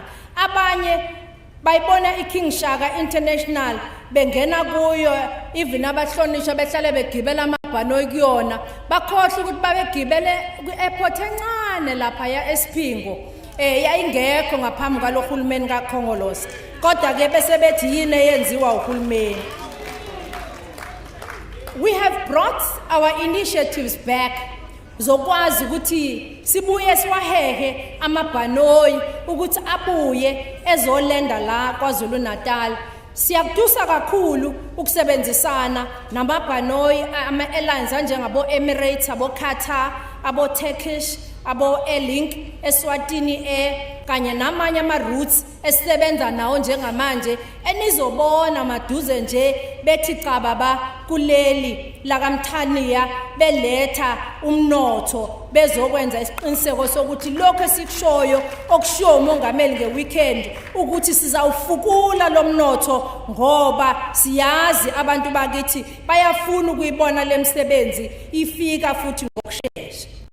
Honorable Speaker, honorable members, ngo-2001, KwaZulu-Natal yayine-HIV and AIDS prevalence eyayi-33.5% among women attending antenatal clinics in the public sector. wawungakafiki njalo uhulumeni kaKhongolo semhlonishwa kwala 33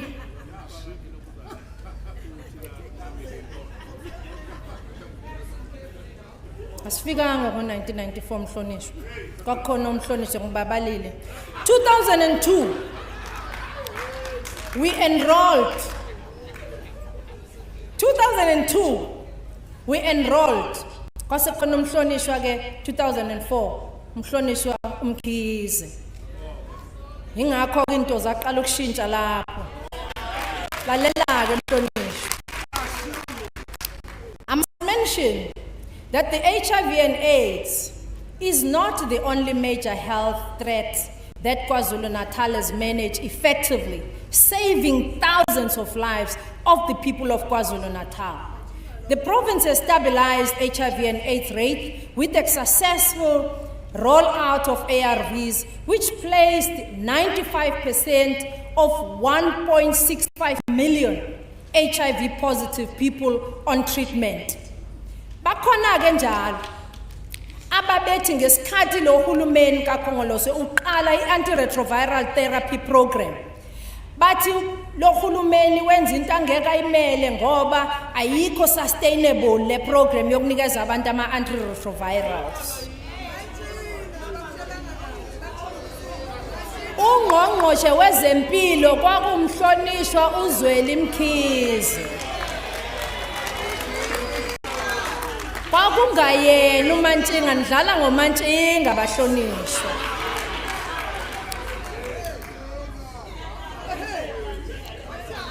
Njengamanje uma ubheka in facility from a high of 198 per 100,000 in 2012, 85 per 100,000 lives leave birth in 2022.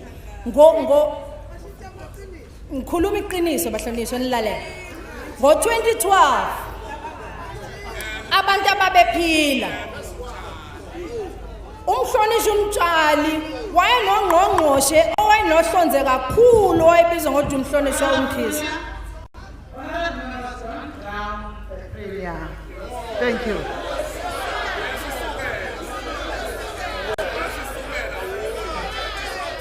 Thank you. Thank you, Mhlonishwa. Thank you, Mhlonishwa Thwala.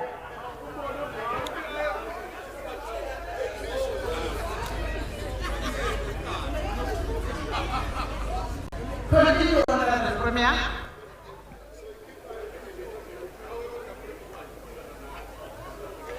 Thank you, Honorable Speaker. I think it's important, bahlonishwa kodwa ukuthi sikubalule lokhu ngoba abantu bakithi KwaZulu-Natal sebekwazi ukuphila isikhathi esiningi. Ngalezi izikhathi abantu bakithi babefa singcwaba imihla nemelanga.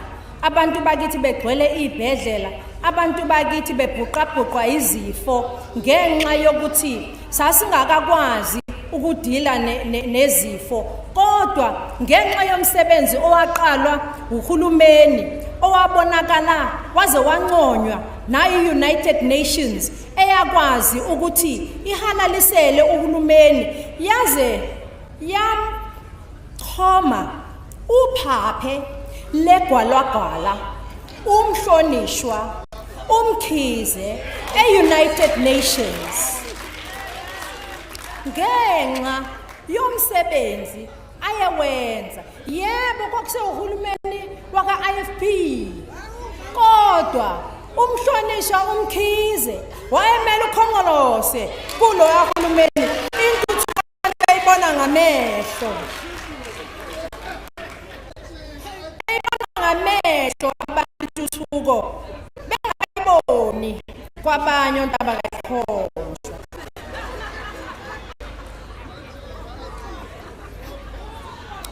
Bahlonishwa kubalekile ukuthi sikhumbuzisane ukuthi umhlonishwa uSimelane uye wasikhumbuza ngesikhathi sihlangene lapha njengesigungu ukuthi yes, we are proud to mention that KwaZulu-Natal has not only achieved in 1990 the United Nations 1990 HIV and AIDS strategy target, but we have surpassed it and achieved the latest 95. Ukhona umhlonishwa uDlomo uzokufakazela lokho. Umhlonishwa uphinde wasikhumbuza umhlonishwa uNomagugu ukuthi omama kaEnzo uEnzo akaphili nje kuphela uma ngabe esethola isibonelelo. Kepha even engakafiki emhlabeni uEnzo uqala ukondliwa uhulumeni uma wakhe sayesibhedlela eyoxukuzwa engakaphumi nokuphuma uEnzo axukuzwe mahala azaphinda athola isibonelelo uma kaEnzo. Uma ngabe seyodeda kune ambulance nje ehambisa omama abazithwele kuphela. Afike athi qatha uDintswala athi efika abenikezwe ngisho isitifiketi sokuzalwa engakaphimisha esibhedlela. Athi engakaphimisha esibhedlela uma wakho siyabona ukuthi uzothi ephuma ngenyanga izothi iphela inyanga esiyothola isibonelelo.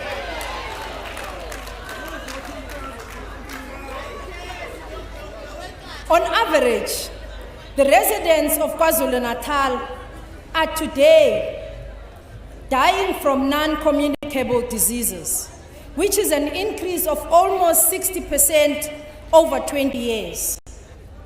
The remarkable achievement that has saved lives of mothers, but also that has stabilized the babies' prevalence among the youth aged 15 to 24 has also stabilized the non-communicable disease.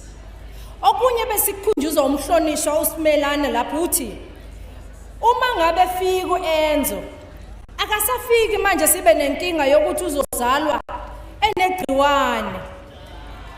Usezalwa ngenalo igciwane ngenxa yalohulumeni kaKhongolose bakwethu. On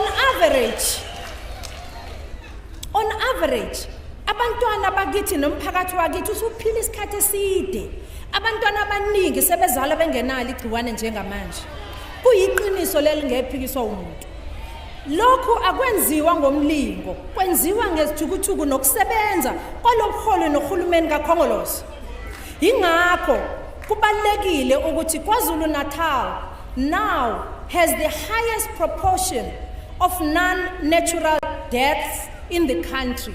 Okusiphatha kabike lokho at 86%. Hugely siyafisa nokunqoma iqhaza likaMdlokombane in driving the male medical circumcision, which was spearheaded by Isilo Samabandla uMdlokombane, which contributed kakhulu ekunciphiseni and the transmission yegciwane without any mortality. Akungisho yedwa umuntu okwalahlekelwa umphefumulo wakhe selokhu Isilo samemezela ukuthi abantu abasizwe kulolu hlelo. Indeed, we owe a great debt of honor nokuqhawe nokubonga okukhulu kwisilo esakhothamayo ngalomsebenzi nalombono uNkulunkulu amnika wona wokuthi anikele ngalombono ukuthi uhulumeni akwazi ukusindisa imphefumulo yabantu. This is a unique achievement and was a collaboration between health workers, traditional leaders, civil society. It was further endorsed by the group of eminent leaders and former presidents of the African continent. KwaZulu-Natal provincial government, working with the Medical Research Council, interventions resulted in unprecedented 95% reduction of malaria cases and mortality. Abantu ababeshona beshoniswa umalale veva namhlanje abantu sebeyaphila kube sengathi umoya engcwele akuwona umoya engcwele Umsebenzi kahulumeni kaKhongolose. The cholera pandemic. The cholera epidemic that affected more than 300,000 people was not only defeated, cholera was not only defeated, but also the mortality rate was kept at less than 1% of the cholera. That was a result of the unprecedented collaboration between government, health workers, civil society, artists, traditional leaders, religious leaders, in mobilizing communities to defeat the epidemic. Siyafisa bakwethu ukuthi silibonge kakhulu iqhaza labasebenzi bezempilo. Siyafisa ukuthi silibonge kakhulu iqhaza lakho Khabazela nethimba lonke labezempilo nomphakathi wakithi nabaholi bethu bomdabu amakhosi asendlunkulu nomphakathi wakithi osebenze ngokubambisana nohulumeni ukuthi izinto ezinjengomalaleveva isifo sekholera nezinto eziningi ebezibhuqabhuqa abantu namhlanje sekungathi izinto nje eziyiphupho kodwa kwaba umsebenzi onzima wokubambisana. On education, we are proud ukuthi ngaphambi kwalohulumeni kaKhongolose KwaZulu-Natal had a high literacy rate, and uprogram eyaqala nomhlonishwa uambassador uSibusiso Ndebele eyayibiza ngokuthi masifundisane campaign was launched ngaleso sikhathi. And ngaleso sikhathi abantu abakwazi ukufunda nokubhala, even abantwana, a modest 52% children had access to grade R. Today, abantwana bahambela grade R bawu 95%. Namhlanje abazali bethu sebekwazi ukufunda omazisi babo, sebekwazi ukufunda izitatimende zasemabhange nabo izitatimende zabo ATM ngenxa yalabo ama programs aqalwa uhulumeni ngesikhathi ungena uhulumeni kaANC ngo2004. Ungena nohlelo lokuthi abantu masifundisane, abantu bafunde ukufunda nokubhala. Udaba laka no-fee schools were virtually non-existent in this province. In 2004, there was ayikho into kwakuthiwa no-fee school. Today, we have over 2.1 million learners benefiting from no-fee schools. 1997, the matric pass rate was below 47%. 1997. While sathi masangena wafika uhulumeni kaKhongolose ngo2004 yakhuphuka yawu 71% pass rate. Bheka izibalo zibhaliwe kubhaliwe ezibalweni. It is encouraging that and fulfilling that in 2023 National Senior Certificate Academic Year, a recorded 86 pass rate. Hulumeni ka-ANC ukhuphula amazinga abantwana bethu bokufunda. Kodwa okujabulisa kakhulu kuthina simphakathi nabazali ukuthi iprovince yethu yaKwaZulu-Natal achieved the highest numbers of distinctions in the whole country, with all the 12 KZN districts having achieved 80% average pass rate. Sebenzi owenziwe ngumhlonishwa uFraser bambisene nethimba lakhe wahulumeni. In worth noting ukuthi uma ubheka abantwana bethu bamantombazana, they outperformed their males in matric pass rate with bachelor's pass. While our males achieve 44% bachelor pass, female learners bathole 47% pass bachelors. In fact, mawubheka ke kuma numbers, 180,000 female learners sat for their exams against 136,000 males, which explains the worrying factor ukuthi njengoba amantombazana aba 180,000 abafana be 136,000 abahlalele ukubhala matric wabo, abantwana bethu babafana liyehla izinga labantwana bethu babafana abaqeda umatric. Kuyasihlupha ke thina njengohulumeni ozikhathazayo ngeimpilo zabantu. Access to higher education and training has been expanded. A person's age 20 years and older with no schooling has dramatically declined. Njengamanje uStart SA ukhombisile ukuthi only 8.3% kusukela ku 22.5% ku 1996. Manje it's 8.3% i-decline yabantwana abaneminyaka ewu-20 and older abangaya esikoleni.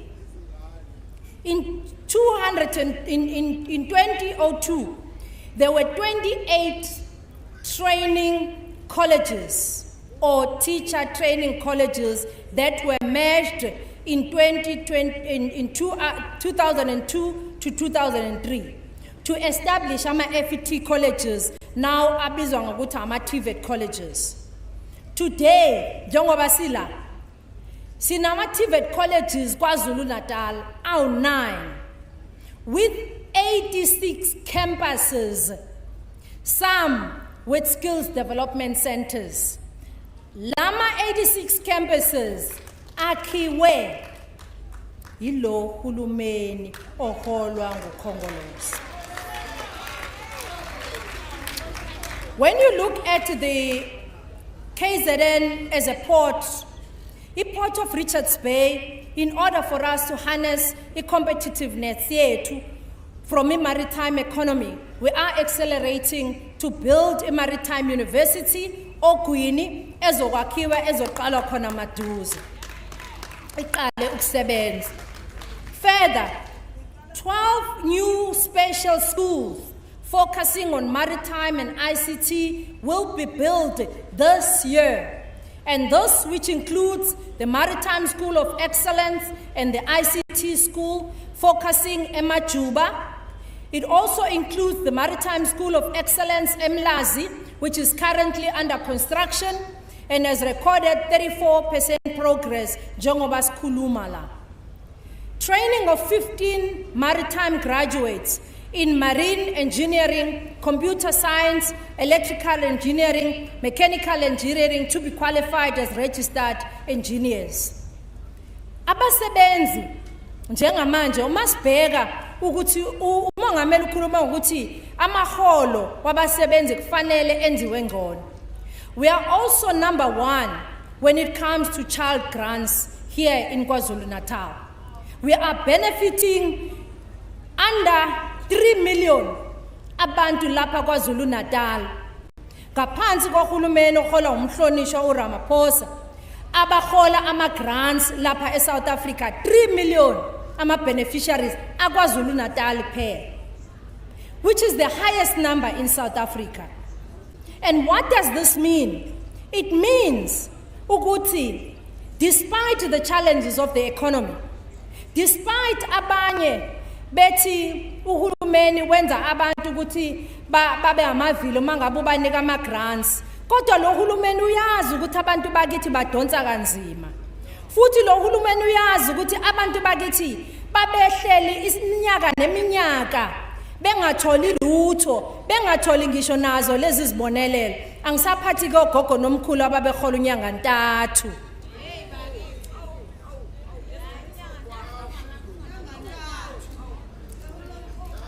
Kubalekile bahlonishwa ukuthi sikubalule ukuthi umsebenzi owenziwa iminyango kakhulukazi umnyango wokubhekelela laba abathola izibonelelo zakahulumeni ukuthi bakwazi ukuthi noma bezithola izibonelelo kube khona imisebenzi abayenzayo. Umhlonishwa ukhoza besixoxela lapho ukuthi njengamanje kunomama abanye abangaphansi kohlelo labafelokazi bayabhaka bayathunga abanye sebenama bakery wabo abanye benza imisebenzi baqashe abantu sike sibabone beexhibitor bedayisa ngezinto zabe ezinhlobonhlobo uma ngabe sinemsebenzi kahulumeni okuchaza khona ukuthi hayi ukuthi uhulumeni ubheka ukuthi abantu abazithola izibonelelo kuphela kodwa kukhona ama skills esithi abaqale ngawo ukuze nabo kube namabhizinisi abawenzayo kuze bakwazi ukuzimela bakhe nomnotho wabazukulu nabantwana babo. Madam Speaker, we are committed as province of KwaZulu-Natal in ensuring ukuthi nathi siya contribute ekutheni uhlelo loku abantu bakithi bathola izindlu liyagqugquzela.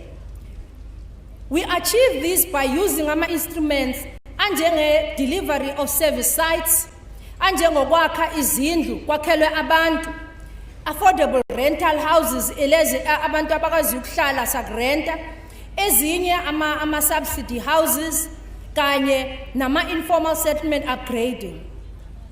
Honorable members, we note that since the dawn of democracy in 1994, the government has built more than 690,000 housing units in KwaZulu-Natal, which means more than 2.8 million citizens live in houses that have been built in this democratic dispensation ababengenazo before lo hulumeni wentando yeningi. This exclude the 130,000 sites that have been made available ukuthi abantu bakwazi nabo ukuzakhela zabo izindlu. A total of 52,974 fully subsidized houses were built to qualified community members. 36,400 of these housing units were replacing mud houses. Siyaziqeda izindlu zodaka. Ingakho sithi noma ngabe izindlu zodaka esekhaya la ngoba uhulumeni uyazakha izindlu njengamanje ukuthi abantu bakithi babuyelwe isithunzi. We have also noted the breakthrough which has been made in the delivery of houses for our military veterans. A total of 16,973,000 service sites were made available to people who can afford to build izindlu zabo. The 19,000 social housing project have delivered more than 2,532 rented units. Mhlonishwa udlanga amandla laphayana. Ubengitshela ukuthi kulezi zindlu khona lezi ezinhle nje ebezihlale zisibukisa kabe la ojikajo. Abantu sebengenile endlini zabo manje babona bevula ama-wind, bevula ama-curtain efletini. Abashaye izandla ngeke futhi bayishaye shela. Shimona da kwashola umphemba wahamba emhlabeni. Other active projects under construction. Ama-project amanye siwabonayo lapha yakomvoti, ko-Newcastle, ko-Kokstadi, ko-Buhlebezwe. A breakdown of 1,116 is as follows. 104 lapha yakwaJikajo, ama-CRUs 228, eBuhlebezwe 102 units, ama-N11 CRU 190 units, enhlalakahle nakhona 192 units. The 22 developed areas were declared to support DDM areas. Ziningi ke ezinye indawo ezinjengalapha yakoDukuza, eHyde Park koNonoti, eMpangeni esikhaleni, eVulindlela corridor, Msunduzi North East development areas, eMlazi eOsterville, eLadysmith, development area in Newcastle. Informal settlement and farm workers. We have noted the closure of Ispingo transit camp as families were taking occupation of new housing unit endaweni ebizwa ngokuthi kuKwaNkanku. In order to address the upgrading of informal settlement and farm worker challenges, vast parcels of lands have been acquired. Uhulumeni ke usethenga umhlaba kwenzela ukuthi sakhele abantu bakithi abahlele endaweni zamafama abacindezelwe nabangenazo indawo zokuhlala. Uhulumeni usethenge umhlaba 51,000 hectares lapha ya eMadlangeni, 132,000 hectares eNewcastle, lapha ya eBotchhoek, farm Botchhoek, sesithengile lo mhlaba kwakhela abantu bakithi izindlu mhlonishwa. 57,200 hectares endaweni yaseBaqulusi suthengile lo mhlaba ukuze sifake abantu bakithi sibakhele izindlu. 86,500 hectares eNkosilanga libalele. Sibala nje amagqaba ntshintshi womhlaba esuthengele abantu bakithi ukuthi sakhe izindlu ngokuqonda ukuthi abantu bakithi kakhulukazi basemakhaya abanazi izindlu, abanawo umhlaba, ingakho kusafanele sisebenze bahlonishwa sisebenze kanzima ukuthi umhlaba ubuyele kubantu ukuze isithunzi somuntu sibuyele kakhulukazi abantu besifazane. I reported la ngonyaka odlule ukuthi kuma 135 mass care centers that were prioritized before ukuthi abantu bazophuma emahholo lapha babehleli khona ngezikhathi zeyikhukhula. Sakwazi ngempela ukuthi ngo2022 angabi khona umuntu owadlela uKhisimusi emahholo. Today I announced that rented buildings known as transitional emergency housing or accommodation have been closed in all other municipalities. Akukho umasipala manje abantu abahlala emahholo noma abahlala kule ndawo esibiza ngokuthi ama-transitional emergency accommodation except for eThekwini. Lapho ke esesibhekene nalo iTheku ukuthi sibakhipheke nakhona abantu sibakhiphe emafletini anjengo Truro Hall lapho esibahlalise khona bahlala emafletini. Sizobakhipha ke sizobafaka ke endlini zabo esibakhele zona zakhiwe eCobbsville izindlu. Mhlonishwa wayosikhombisa nje azizihle izindlu zabantu bakithi isithunzi kubantu bakithi kovula indlela azizinhle izindlu zabantu bakithi. 1,832,000 jobs ezakheke ngesikhathi kwakhiwa leza zindlu evula indlela. Ubugebengu bunzima kakhulu ukuthi sisakhuluma ngabo singabambisene singabantu besifundazwe nomphakathi waKwaZulu-Natal. The levels of crime and violence with politically motivated crimes and killings are on the rise, particularly the gender-based violence and femicide remaining ongoing challenge. According to the latest SABC statistics, great improvement have been recorded for crimes which are dependent on the police action for detention, with an increase of 9.6% or 2,419 cases. This is a ray of hope as our province has stabilized. Violence in areas such as Komsinga, Kothegwini mahostela, Komasho mahostela, Koglibu, Koma-taxi rank, Kofolweni, Ko-Pinetown, Ko-Mpumalanga, Ko-Dabeka, lapho besibona khona udlame lamatekisi nodlame emphakathini. Sesiyabona lezo ndawo seziyaqala ziba nokuthula. To sustain the stability, umphathiswa ubaphela lapha yana sebenza nomnyango wezamaphoyisa. Hayi, suthulela isigqoko umnyango kaNdonga ngomsebenzi omuhle owenzawo wokuvalela kwasani into ethi sigebengu nje ehlangana nephoyisa. amaphoyisa igebengu seziyawazi amaphoyisa asafisi ukuhlangana nephoyisa ngoba bayazi ukuthi licosha kwasani lifake lapha eskithi. The higher education and training are implementing a program ebizwa ngokuthi Thatha Ulwazi Lwisana Nobugebengu. This program seeks to engender a culture of fighting crime amongst our communities.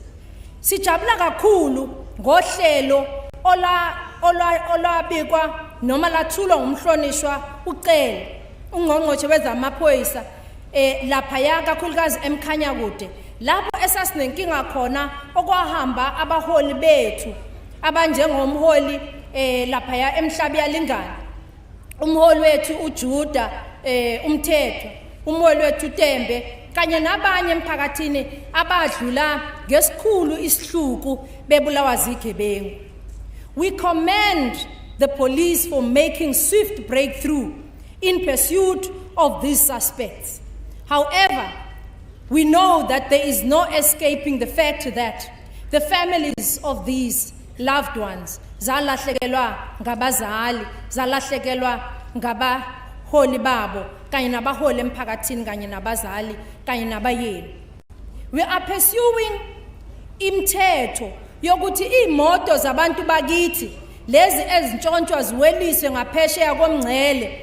Ungqongqoshe wezamaphoyisa usiqinisekisile ukuthi basebenza ngokuzimisela ukuthi kuqedwe ingxoxo kanye nomakhelwane bethu eMozambique ukuthi phela impahla yethu le esikwisitholakele ngale ibuye kwenzele ukuthi abantu bakithi bakwazi ukuyithola impahla zabo ezisuke ezintshontshiwe. Kodwa ke uhlelo lama-Jersey barriers liyaqhubeka, uhulumeni alibekile ukuthi sizame ukuthi siqede nya inkinga eyenzeka ngenxa yemngcele engaphephile. Sisebenza nophiko lamaphoyisa ukuthi kustabilize indawo yaseManguzi. As a result, i-intervention team leya elaphaya isisebenze ngendlela encomeka endlela eyisivangaliso. Lela thimba elibekwe laphaya ngumkhuzi wamaphoyisa uLieutenant General Mkhwanazi Nondosi sebebophe nje kuleza nyanga beqalile babopha abantu abangaphezulu kuka 103 ama suspects asebegwetshiwe bawu4 ama docket asenkantolo njengoba sikhuluma awu56 imoto ezu 193 that have been identified, of which 63 have been handed back to their owners. A further 42 cases are under investigation. Akuwona umsebenzi kufanele siwuthathe kancane lo ngoba ezinye zalezi igelekeqe abayibambile igelekeqe ekudala zifunwa kodwa zilokhu zibaleka zishona ngapha nangapha kodwa sebezibambile njengamanje zigcwele amathafu ezinye sekusele imbili ezintathu ukuthi ziphelele zonke ziphelele lapha ya eziyofela khona. Over the past 4 years, the KZN police has been augmented with the police force members, and we are grateful that over 4,000 new police officers have joined our police force in KwaZulu-Natal. The Department of Community Safety and Liaison, working with the Community Safety Intervention Unit, which will work together with other law enforcement agencies, basebenza kanzima nomphakathi ukulwisana nobugebengu. Ukulwisana nobugebengu ngesihlali sikusho ukuthi kuumsebenzi wethu sonke simphakathi. Njengamanje a further recruitment of 1,000 social crime prevention volunteers covering the entire province is ongoing. The SABC has also announced a significant improvement in the allocation of resources, with more vehicles and trainee constables being made available in KwaZulu-Natal. The Department of Community Safety and Liaison has bought more than 91 cars esithengile. Sizithengele ukuthi zizosiza ekulwisaneni nobugebengu zisize uku-augmenta umsebenzi wenziwa ngamaphoyisa. Ngiyazi ukuthi abafowethu nodadewethu laba bakwa-Community Police Forum nama-Community Safety bakhona nabo lapha namhlanje. Siyafisa futhi ukuphinde siwuncome kakhulu umsebenzi abawenzayo wokusiza amaphoyisa ekulwisaneni nobugebengu. Abanye beriska ngeimpilo zabo bagcine sebengama-target ngoba besiza amaphoyisa ukuthi abophe izigelekeqe. In the province, the gender-based violence and femicide iyichilo kakhulu ukuthi namanje sisakhuluma ngokuthi abantu besifazane bayahlukumezwa. Abantwana bethu ubathola imihla namalanga sebenukubeziwe belahlwe eindaweni ezibuhlungu ngendlela ezisimangaliso.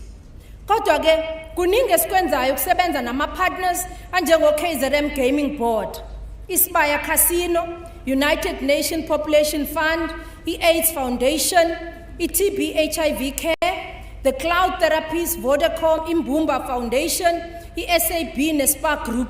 Amanye wama-partners wethu lawa esisebenza nawo ekutheni silwisane nobugebengu. On justice, safety, protection pillar, we applaud the installation of victim-friendly rooms in 28 police stations by Isibaya Casino, and Vodacom has installed boreholes and street lights in the gender-based violence hotspot kwaNongoma. Ngangikhona ngizibonela ngokwami ngamehlo. Siyabonga Vodacom.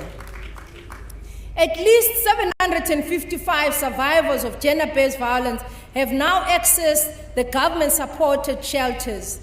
112,964 survivors receive psychosocial support. A total of 3,540 victims of gender-based violence and femicide accessed abokhuselane, white door houses, lapha bakwazi ukuthi bakhusele khona. Sinama district focal points, 11, where they have trained master trainers abakwazi ukuthi babhekelela abantu bakithi uma bafika kuleza ndawo.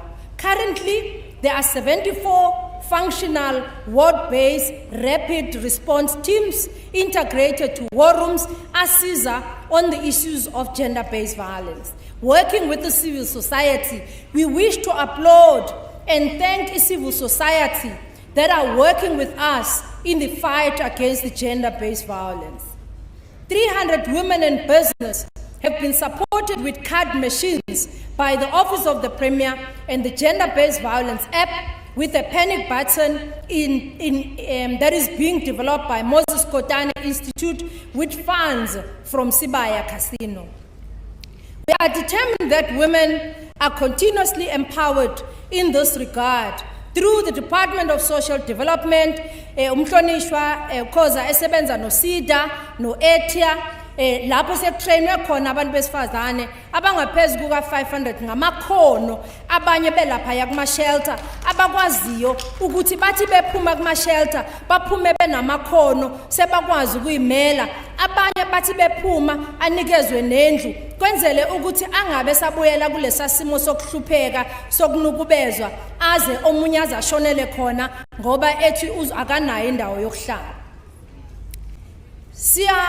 Thanda ke ukuthi sigqugquzele ukuthi njengoba umongameli eshilo ukuthi we will work towards a better Africa and a better world.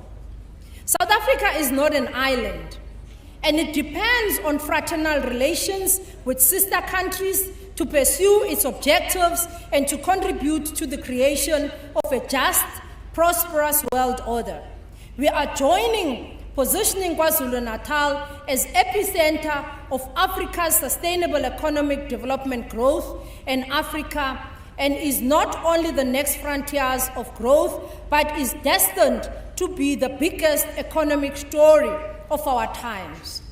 The province borders 3 countries, iLesotho ngapha entabeni, iSwatini ngapha eMozambique, and we continue to develop closer working relations with our neighbors because we believe that with that positioning of KwaZulu-Natal, we are a gateway to Africa, but also we offer the world-class flights and logistics to all these neighboring countries, and we do want to remain a gateway to Africa as KZN, but also as South Africa. We are also members of the multipolar world, in which our country works with the power nations of the world, such as the USA, the UK, China, India, Brazil, Russia, with equal zeal. For business point of view, our province has hosted BRICS Business Forum and worked closely with Afrexim Bank and Africa Continental Free Trade Agreement. AFTA is led by one of the South Africa's own son of the soil, His Excellency Mr. Wamkele Mene. Opinde waqokwa futhi njengo-Secretary General e-Africa okuyena u-SG General we-Africa Free Trade ozolida i-Africa on the Africa Continental Free Trade. Siyambongela kakhulu u-Mr. Wamkele. Madam Speaker, we also witnessed trade under the new preference set in AFTA, where uPresident Cyril Ramaphosa enyangeni edlule kuJanuary ubela eThekwini elaphaya eMtateni lapho ekade eqopha umlando. Abantu bakithi balapha KwaZulu-Natal abanye abenza imisebenzi yama-chemical alula inwele, abanye benza ama-dried fruits o-defy, abanye benza ubuhlalu, izinto esayibona lapha yamthombeni eyiningi upresidenti ayozifaka igqivizo ezilayisha lapha emkhumbini zisuka la kubantu bakithi ziyodayiswa emazweni angaphesheya okukhombisa khona ukuthi sizimisele ngokuthi abantu bakithi masithi umnotho ubuyele ezandleni zabantu, sithi abantu abavula amabhizinisi wabo ngoba bazokwazi ukuthi bahwebe namazwe angaphandle bathole imali nabo bagcine bese ngosomabhizinisi abakhulu. One of the intervention that was our government in December 2020 was to support the people of Palestine successfully, and we appealed for the ceasefire at the International Court of Justice at The Hague. Our support continues for all the downtrodden people of our world, including those in the Western Sahara. And we want to encourage our government to continue preaching peace to all our nations. Honorable members, our province in South Africa has faced serious climate change in those days, with successive floods that we experience. Our response has been determined by sustained and clinical work of the Department of Economic Development, Tourism and Environmental Affairs that has established a resilient settlement program responding directly to the recent experiences and our challenges. In October 2023, the Provincial Executive adopted the climate change strategy as part of disaster management, and 1,000 smoke alarms were installed in the province, benefiting more than 3,219 community members. Ngaphansi kwamhlonishwa umloyi ongamele umnyango waka disaster management wakakhokha.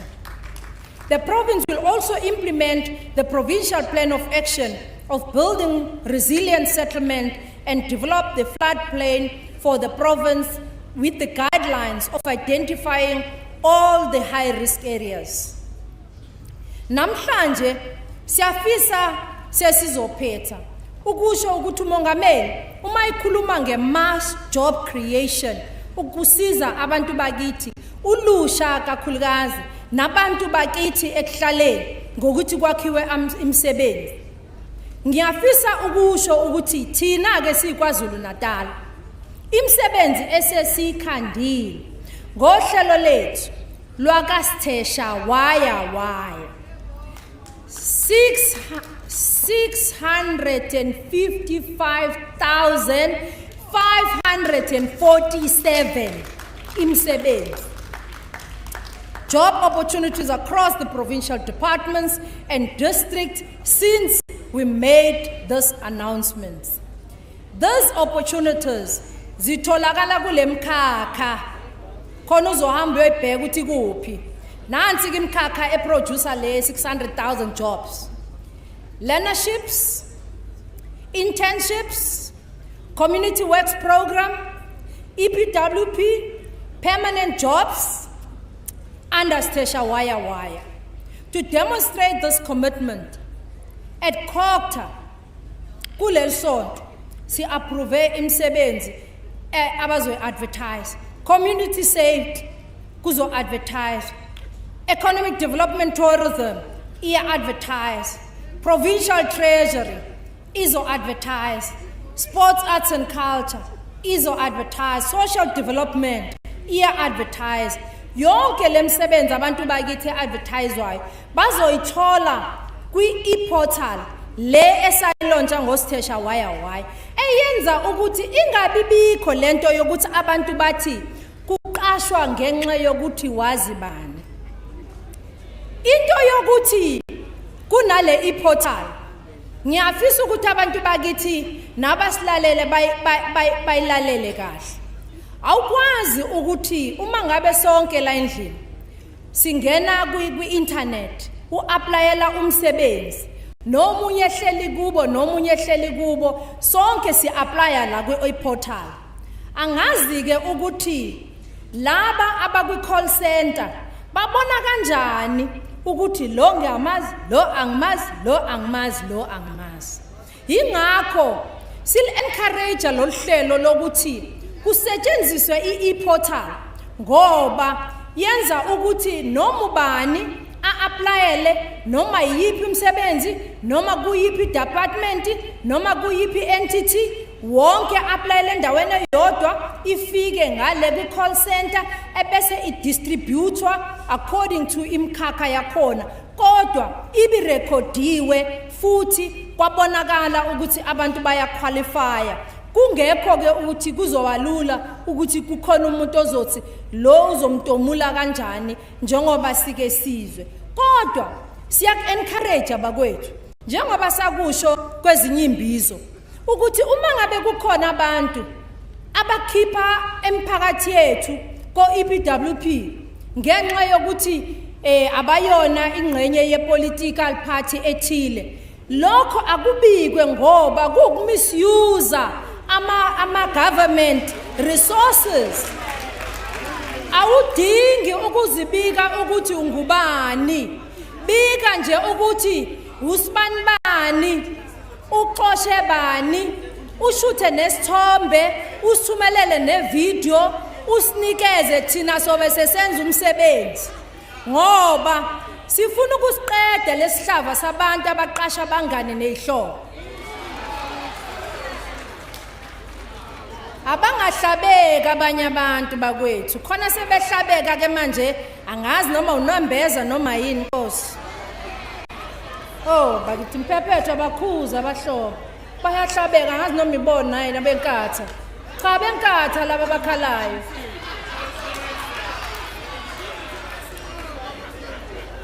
Khala benkatha ongathi kushiwo kubona manje inombeza.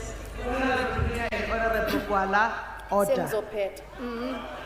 Cha inkathi isuke yakhala mhloni ngiyaxolisa speaker. Isuke yakhala abhlungu inkathi Nkosi yami. Uma sibheka imisebenzi elapha ya under invasive alien species lo umhlonishwa uDuma kade akhuluma ngayo 37,500 jobs alone kulo wamsebenzi. Kusiphathe kabuhlungu ngempela kodwa abahlonishwa on a very serious note ukuthi kukhona omasipala abakhipha abantu ngenxa yokuthi abaphethe ikhadi elithile.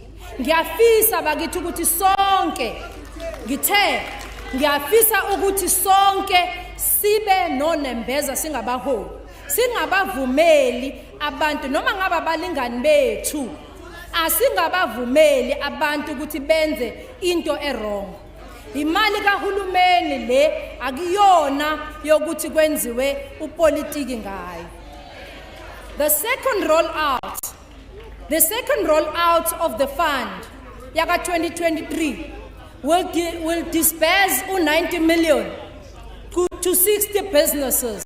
Njengamanje abantu abasha bakhona abanye la abaneyinkampani zabo abanikezwe imali under youth fund le esinikezela abantu abasha. Kulonyaka nizobona nje nangesonto elizayo nomhlonishwa uDuma kwa economic development nabahlonishwa nakuma district sihambisa amagaraji akaDunlop kubantu abasha abanikezwa amagaraji abo ceke aba-applyile bawathola. La uhlelo olwa-applyelwa ngaphansi kwe-youth fund. Okunye esizokwenza u-roll out olandelayo siya dispersa. Ngiyafisa ukuqinisekisa abantu abasha bahlonishwa members of the executive council. Ngesikhathi Honorable Mthethwa, order please. Honorable Simelane, order. May continue, Honorable Premier.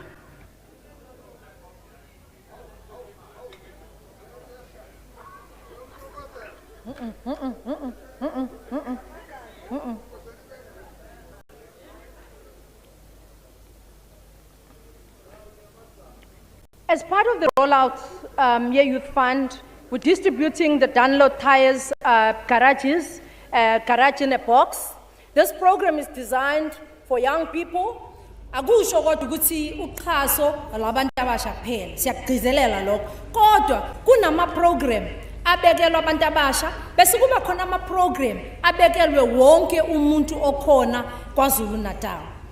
La ngaphansi kwalohlelo we have visited amanye alama programs already kwaMakhutha, one eFoleni nenye eLady Smith, and abahlonishwa bo district champion nabo bazoqhubeka badlulisele kwabanye abantu abasha kuwo wonke ama district lama garage esikhuluma ngawo akhelwa abantu abasha kuzoba wabo bazotrainwa by uDunlop bawarane bakhe imisebenzi baqhashe abanye abantu bakhe amabhizinisi wabo.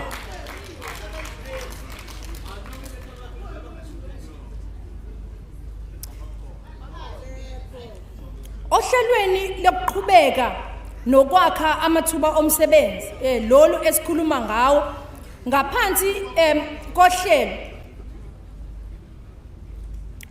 kohlelo labantu abasha kanye ne-Youth Empowerment Fund.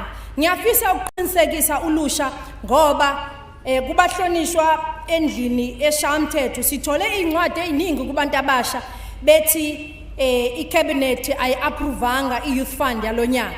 Cha, sifuna ukuqinisekisa abantu abasha bakwaZulu-Natal ukuthi i-youth fund ngeke uhulumeni kaKhongolo sayiqede uzoqhubeka ibe khona kwenzele ukuthi iqhubeke nokwakha amabhizinisi wabantu bakwaZulu-Natal kakhulukazi abantu abasha. Yebo ngizibalulile ezinye inhlelo ezithatha abantu besifazane ezithatha umphakathi wakithi wonke general ukuthi nabo bahlomule kulezi zimali uhulumeni azinikezelayo. Sibonile ngaphansi kwa Operation Vula abantu benikezelwa amaveni imoto, benikezelwa imshini yokuwasha, benikezelwa ama BNB, benikezelwa yonke inhlobo yokusebenza kwenzela ngakho njalo ukuthi abantu bakithi bazisebenze bazakhele bona amathuba omsebenzi.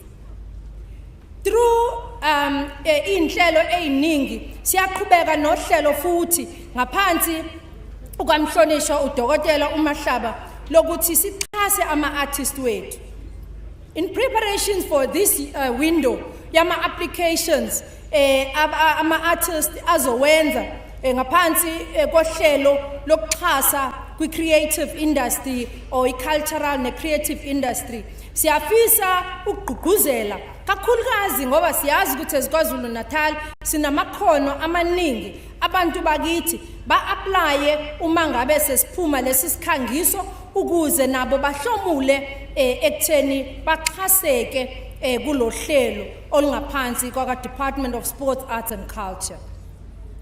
We are pleased as well ukuthi inhlelo ezinjengo Africa Trade Indaba, World Football Summit, Dundee July, rural horse racing, rural horse racing, ahlukahlukene kuma district, sizoqhubeka siwaxhase ngaphansi komnyango wakamhlonishwa uDuma waka gambling, ngoba ayikho i-district nomasipala okwazi ukugijimisa amahashi ngaphandle kwamhlonishwa uDuma ukuthi abanike license. Yingakho kubalekile bakithi ukuthi nabanye omasipala mabeyibona lento iyinhle kwabanye omasipala asifunde siubize umnyango uzosifundisa ukuthi kwenziwa kanjani ukuze sikwazi ukuthi sonke abantu bakithi bangene kulomkhakha, ngoba uyabonakala ukuthi uma ufikile endaweni abantu bagqoka kahle kube nanomnotho nje oba khona endaweni. Sikubonile kwenzeka kumasipala wethu waseKing Cetshwayo umhlonishwa ebaqhasile ngokuthi i-race horse yabo no gambling board KZN ukuthi ube successful, no Dandi July no Harry Gwala race namanye ama-rural horse racing, but also i-gambling board iyasebenza na ukuthi iqeqeshe ke manje abantu bakithi kule rural horse racing ukuthi ingagcini nje isi-rural horse racing, igcine nayo phela isigijima hayo bhuqini, sesigijima otshanini ukuze sikuthuthuke nathi sigcine sesigijimisa namahashi wethu phesheya. iKwaZulu-Natal ke ine 3-year contract with iCOSAFA, and we've hosted the COSAFA Cup Women's Championship League qualification tournament and the COSAFA Beach Soccer Tournament at eThekwini in 2001. Sizoqhubeka futhi sihoste iCOSAFA Women's Champions League qualifications. Honorable members, ngeke siqede inkulumo yethu ngaphandle kokuthi silithinte udaba luka Cimcimi wakagesi. Njengoba eshilo umongameli, siyambona futhi ungqongqoshe waka electricity, ungqongqoshe owenza umsebenzi ngokuzimisela ngendlela eyisimanga. Ubela KwaZulu-Natal esonto elidlulile lapho sibe khona nesithangami besichaza kabanzi ukuthi umuphi ke umsebenzi esiwenzayo thina la KwaZulu-Natal abasichase kuwo. Sibe nemhlangano eminingi sinomhlonishwa uDuma nama-national ministers wethu siwanxenxa ukuthi a-approve ama-applications ebesinawo laphaya eRichards Bay, because we've designated Richards Bay as a gas to energy hub. A-approviwe ke lawo ma-applications, and lama applications uMinister uKshilo kade khuluma nesithangami laphaya ukuthi it will enable between 3,000 and 5,000 megawatts additional electricity to be supplied to the national grid. Okuwukuthi even the whole of South Africa izobenefita uma ngabe leya gas to hub ela eRichards Bay KwaZulu-Natal isikwazi ukuthi iqale ukusebenza as an integrated resource plan. Umsebenzi esiwenzayo njenge KwaZulu-Natal ukuthi uphele ucimi umbani ngoba uyawukhahlameza ngempela umnotho kakhulukazi osomabhizinisi abancane kanye nosomabhizinisi abakhulu. Eminye imikhankaso esinayo, amanye ama-project esinawo, sine project esibiza ngothi Mombasa Energy, where we've signed a lease which is awaiting to go for the bid window acquisition for 3,000 megawatts through the Independent Power Producer Program. We have Ipagwe RBGP elaphaya nayo Richards Bay, which is going to produce 3,000 megawatts of gas to power through the IPP process. And then we have the effect back, which seeks to secure the gas at the earlier time frame than envisaged in the Transnet process, and also develop an alternative but less expensive process involving the use of floating storage of RES gasification. And these are some of the units that are already in place as KwaZulu-Natal, esizama ngawo ukuthi iSouth Africa nathi sicontribute ngoba sekubonakele ukuthi le hub esithe izoba dedicated to be a gas hub izosiza masishane ukuthi South Africa yonke isheshe iphele indaba ye load shedding. In partnership between the Eskom and enhancing heavy industries capacity, they produced the 8 megawatts, which is enough to power a small town for 4 hours. Eskom, Transnational, working with the Haisang, are finalizing the procurement process for the local suppliers to assist with the electrical installation, cabling and fencing, and the installation the project was completed last year in 2023. The Richards Bay Gas to Power project consists of 6 gas-fired power plants of 9,100 megawatts, which are Richards Bay Power Plant, Plant 2, in the Richards Bay 2, with the 400 megawatts. A car power ship, we know it might be delayed, but we're very positive of these other ones because those others have been approved. Inseleni Independent Floating Power, Pinda Power Plant, and the Richards Bay Eskom Power Station. Ezinye zemsebenzi le esihambe kakhulu eyenzele ukuthi iSouth Africa isizakale by umsebenzi esiwenzile eKwaZulu-Natal, working with other stakeholders ukuthi iqedwe indaba yokucisha kwagesi. Establishment of a biomass factory at Donnybrook nayo futhi iyenye yama project esiwenzayo ezosiza futhi imphakathi yakithi, kakhulukazi siyazi ukuthi kusakhona abantu bakithi abasebenzisa ibiomass, biogas, ikhona sifakile kwezinye indawo already, and izosiza nayo abantu bakithi ukuthi bakwazi ukuyithenga laba basuke bengenayo icow dung, but ifactory yakhona ilapha ya eDonnybrook under Herigwala. It's created 35 permanent jobs and over 50 jobs during construction. The biomass factory produces various green product biocar. The factory is currently negotiating with the Richards Bay Minerals to supply them with the biocar, which is an initiative that will create more permanent jobs once they finish this agreement that they are doing with the Richards Bay Minerals. Some of the projects that we are very excited about, Minister last week Masinaye apinewa support kuyona iToyota isizokwazi ukuthi iTheku lakwazi ukuthi kuxoxisane nama ministers sakhulumisana nama ministers wethu energy ukuthi inkampani ezinkulu njengabo Toyota nezinye zikwazi ukuthi zibe isolated from the main grid, so that even if kuba khona load shedding bangabi nabo load shedding, kakhulukazi inkampani kwenzela ukuthi umnotho ngempela ungashayeki uma ngabe kunabo load shedding. Bayazakhela ke abo solar wabo, and around 10 megawatts of solar power has already been installed at the plant, and with an aim of increasing it to 31 megawatts. To achieve the 100% renewable energy, Toyota is also rolling out the low carbon equipment and improve the waste management. Working with the eThekwini Metro, we're very applauding the mayor of eThekwini, working with his team. Really, they are moving very aggressively in some of these initiatives. They've advertised even last year. They are forging ahead to make sure that there are industries that will now start, getting government or government to buy energy from those sources. Estebe Industrial Park, Nakona, 6 megawatts solar power. We'll see the solar panels for the provision of energy and the security of demand there in the industrial park. Richards Bay IGZ, Nayo Foods has got a pipeline value of 138 billion, with the majority of value attributed to the energy-related projects.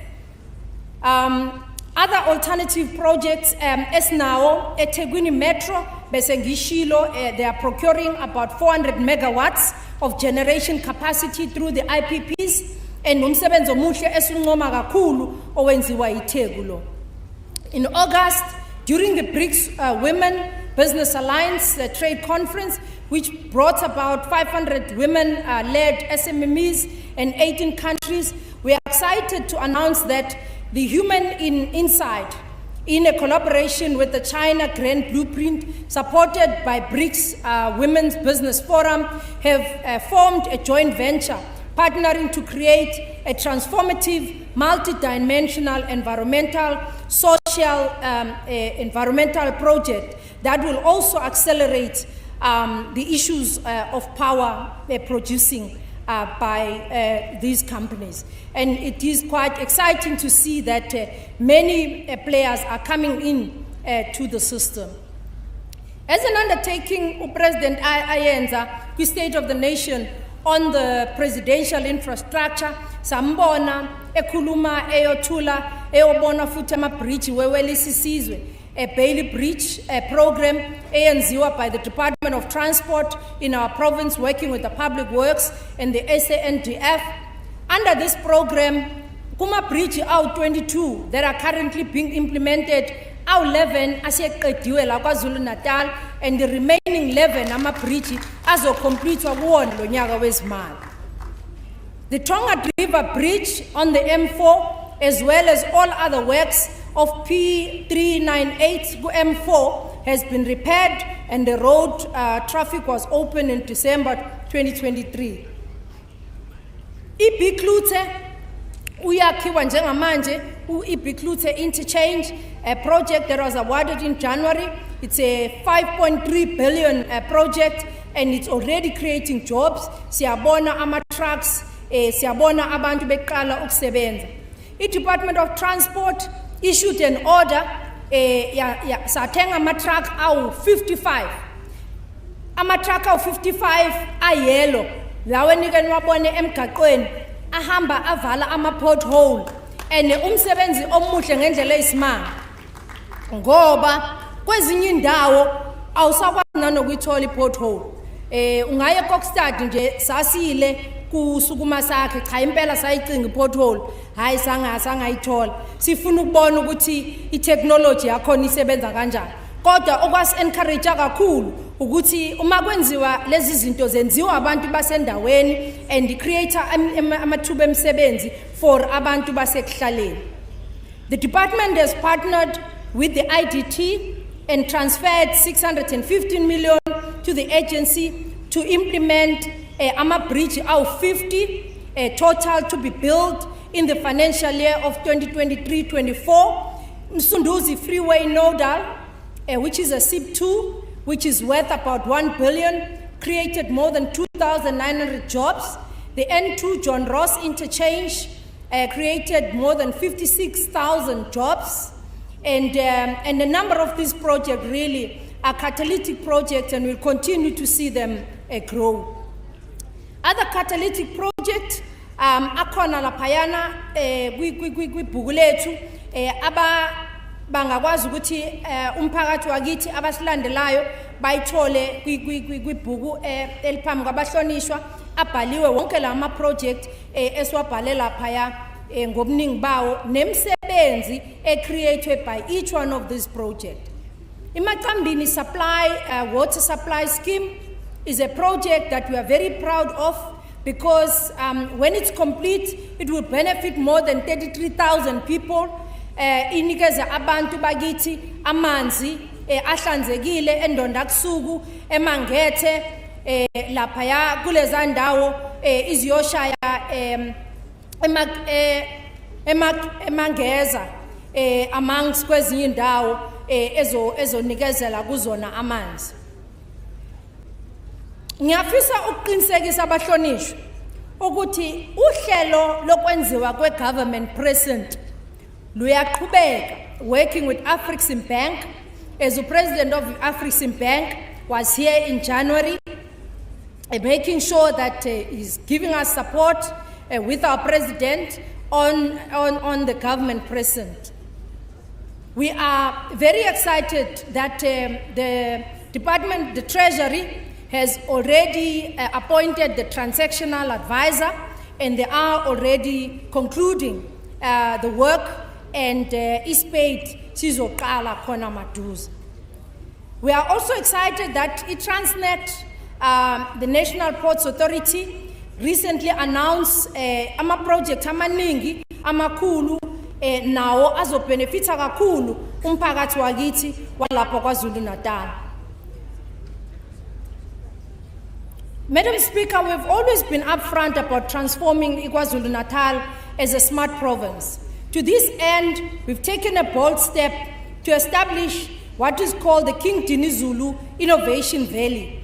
This is a collaborative effort between the provincial government of KwaZulu-Natal, the Human Insight Africa, multiple technology and innovation industry to position the province as a global leader in citizen-centric innovation and digital transformation. It's located at the Dube Trade Port. The Innovation Valley is a commemoration of 110 years anniversary of King Dinizulu. And this is a very great initiative. Esikubonga kakhulu ukuba khona kwayo la. Siyabonga kakhulu silo samabandla ukuthi uqhase umsebenzi owenziwa ugovernment in commemoration the King Dinizulu ozoba khona ngenyanga ezayo. Siyakubonga kakhulu futhi ukuba khona kwalomsebenzi ngoba njengoba sihlangene lapha abahlonishwa siyakhumbula ukuthi kungokokuqala since umntwana wakaphindangene esishiyile emhlabeni okwakungomunye owayehlala esigqugquzela njalo esikhumbuzisa futhi ukuthi uKing Dinizulu owangu honorary president waka ANC owaqoshwa ngesikhathi kune African nations amazwe ase-Afrika ehlangene laphaya. Siyafisa ukuthi imisebenzi enjengaleyo umntwana kaphindangene ayegqugquzela singayibukeli phansi, kepha thina njengezizukulwane sikwazi ukuthi siyithathele phezulu iqhubekele phambili ngoba wayekusho ukuthi yena wazalelwa kaKhongolose futhi uyozafa uKhongolose. Manje izinto ezinjalo fanele siziqhakambise ukuthi abaholi bethu umlando suuthathe suqhubezele phambili kwenzela abantwana bethu bangakhohlwa ukuthi singobani futhi siqhamuka kuphi. We are excited that the Department of Higher Education has approved the skills development to the tune of 103 million. This will benefit 2,000 beneficiaries for the 31 months. Kusukela kule nyanga le ezayo abahlonishwa kwicabinet siyafisa ukuthi simemezele ukuthi umnyango Department of Transport has introduced a program ebizwa ngokuthi iThuthuka Skills Development Program that will capacitate 4,000 beneficiaries with driver's license from all districts. Njengamanje abantu lohulumeni kaholwa ngoKhongolose wabantu usukwazile ukunikezela abantu bakithi code 8 OC1 ama beneficiaries ahlukahlukene ubafundisa from all learners driving to driving school ubafundisa mahala nama drivers license wabo njengamanje okumsebenzi oyi-initiative ebingekho before esikushayela ihlombe ukuthi abahlonishwa uma sibona ukuthi kukhona abantu bakithi abangasakwazi ukubuyela esikoleni kodwa bangakwazi ukuthi nabo bathole imisebenzi uma ngabe amakhono wabo angasasizakala. Code 8 nje utarget abantu abawu-1000 njengamanje to create ama e-hailers. Code C1 utargeted 2,000 beneficiaries capacitating and accessing employment opportunities. Code EC utargeted 1,000 beneficiaries nawo uzotargeta abantu laba abenza pool of plant operators. Umnyango waka social development njengamanje bangaphezulu kuka 600 abantu abasenama drivers license wabo abafundiswe ngomnyango waka Department of Social Development ukushayela kanye nokufunda ukushayela. umnyango waka agriculture abantwana ababefunde esidara ngonyaka odlule baphasa wakwazi ukuthi bonke lawo ma graduates not a single one of those graduates waphindele ekhaya kodwa umnyango waka agriculture ngaphansi kwaNxamalala wakwazi ukuthi bonke labafundi baqashwe ngokugcwele umnyango.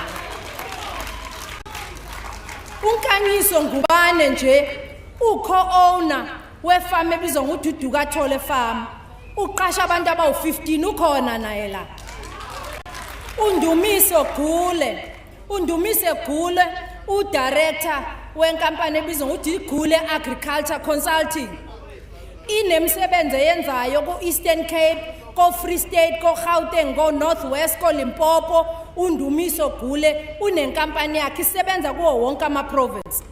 Umpilo Gqumisa is also a co-founder ukhona naye la CEO wenkampani ebizwa ngokuthi MSN Agriculture Services naye futhi uthole uxhaso lokuthi athole ama chemicals ama seeds asizakale nangokuthi aguideke ukuthi yini angayitshala kutshalwa kanjani ucreate imisebenzi ewu9 ama opportunities bakwazi ukuqasha nabanye abawu7 abantu abasha eOwen Sithole College nakhona uMzwandile Nhleko noMthokozisi Nhleko now baserve as CEOs of companies nabanye osamkelo thwala esibabalile la baneyinkampani zabo njengamanje bango CEO baphakela uBoxer usamkelo nje uqale ukusupply uBoxer ngespinach nama restaurant.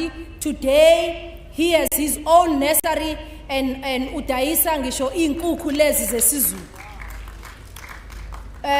Makhathini Mega Nursery youth graduates nayo futhi isiduduzo Gcwensa Bekani Khoza noNonkululeko Mathe bonke laba babenefite ngaphansi komnyango lo we youth graduate program baplacewa under iMakhathini Mega Nursery yama seedlings. They are registered now as a stokvel called Makhathini Agri Exchange Stokvel, planting and supplying wholesale such as abospa, ejozini kanye nama street vendors. Muningi kakhulu umsebenzi esiwenzayo ngaphansi kwa agriculture obenefita abantu njengonkonyane piggery namanye ama companies amaningi abhalwe la ngengwaqede ngendlela umsebenzi ka government waka ANC umsebenzi omningi kakhona ngashaya iminyaka wonke sizama ukubala.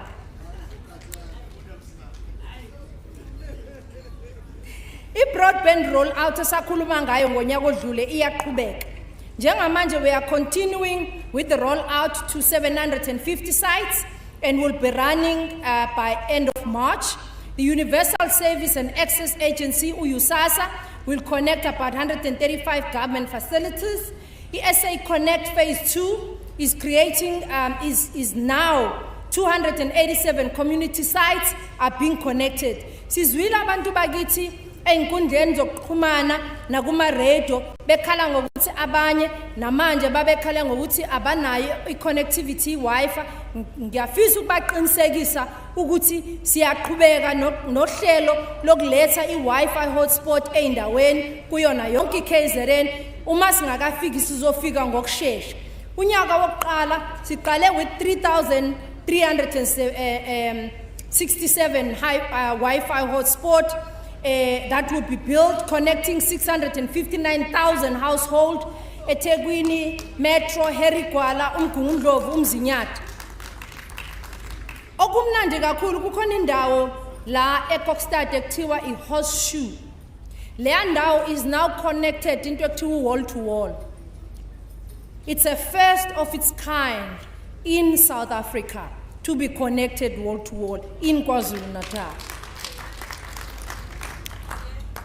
Siyafisa ukubonga kakhulu, Madam Speaker, this historic third decade since our democratic transition in 1994. It has been a truly momentous occasion in the history of our nation. We have used unyaka ka 2024 ukureflecta emphakathini wakithi ukuthi indlela sisihambile ingakanani. and a distance that has been covered, ukuthi ngempela mkhulu umsebenzi osuwenzakalile. The successes of the various administration, ohulumeni, ama-administration adlulile, nawo umsebenzi abawenzile in the past 30 years, it's been possible and we were able to reflect as well.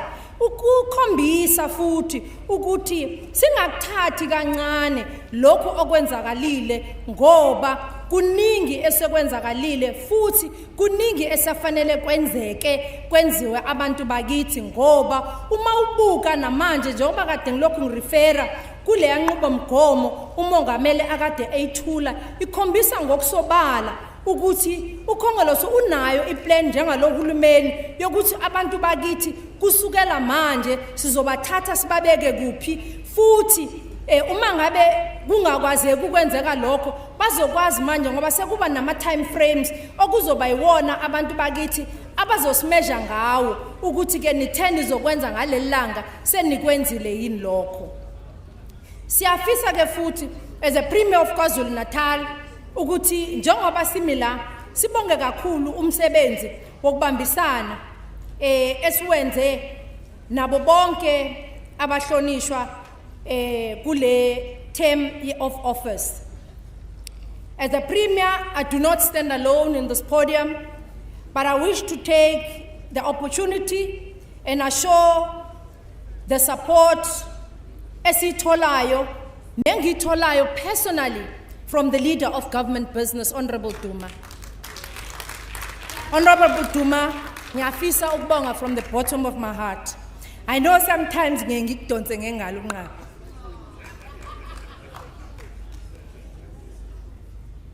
But it's important, colleagues, to say, akekho umuntu ongasebenza eyedwa without the team of dedicated leaders like these ones. Allow me also to point out ukuthi members of parliament zalendlu, ama-mayors, ama-councillors, who since 1994 have worked tirelessly to honor our commitments to build a peaceful, prosperous, united, free KwaZulu-Natal. Siyawubonga kakhulu umsebenzi wabo bonke lobo bukhulu. To the Director General, Dr. Mkhize, siswela amazwi okubonga umsebenzi owenzayo wenzela isizwe saKwaZulu-Natal nohulumeni waKwaZulu-Natal. Usebenza ne-team yabo HODs bonke bekhase lo hulumeni neminyango ukuthi umsebenzi esinikezwe wona ukuthi siwenze sikwazi ukwenza ngempumelelo. Kodwa ngaphezulu kwakho konke sibonga inhlonipho enisinikeza yona mangabe senza umsebenzi wesizwe.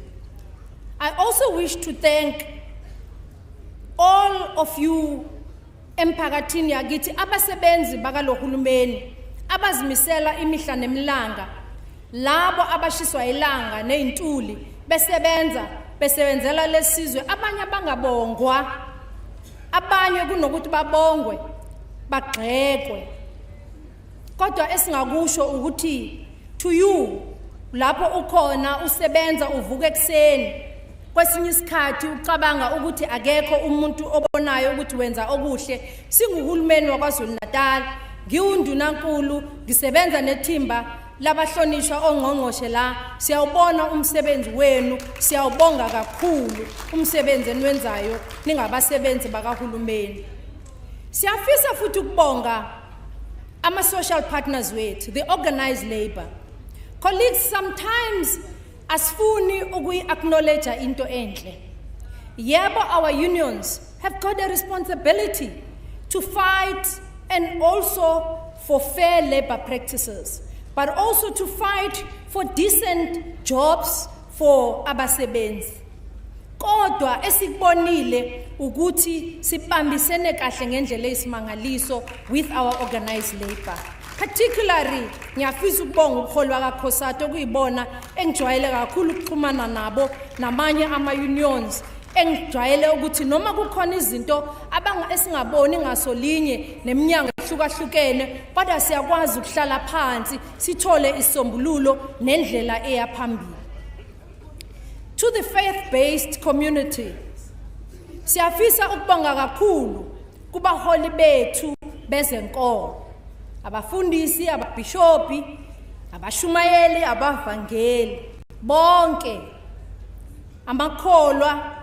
Siyafisa ukubonga kakhulu uxhaso esilitholayo, imikhuleko esitholayo singuhulumeni waKwaZulu-Natal.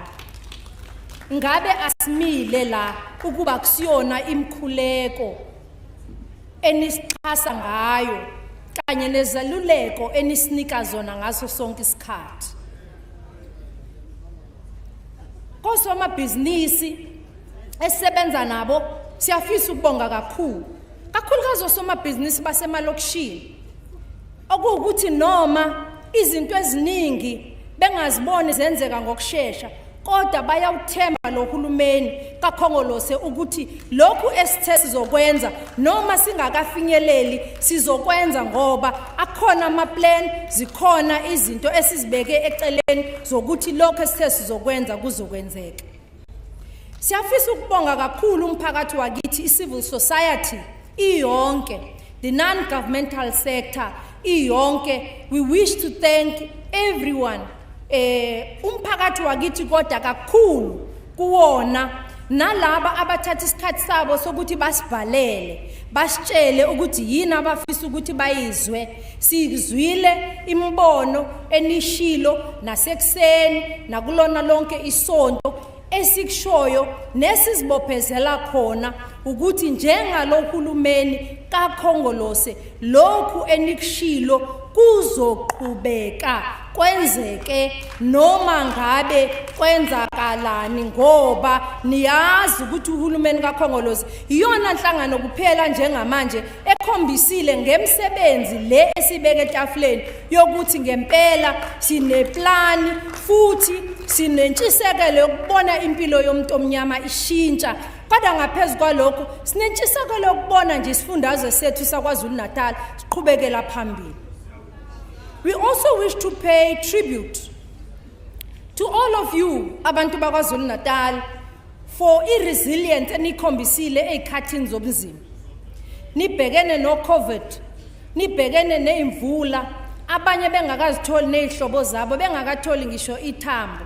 Siyafisa ukunibonga ngokuthi nisazi nubuholi ukuthi sikhona, sihlale sinani, noma ngabe singakwazi ukufinyelela enhlizweni zenu kodwa nisikholwe nisithembe ukuthi sihlale sinani ngaso sonke isikhathi ebunzimeni noma ekujabuleni.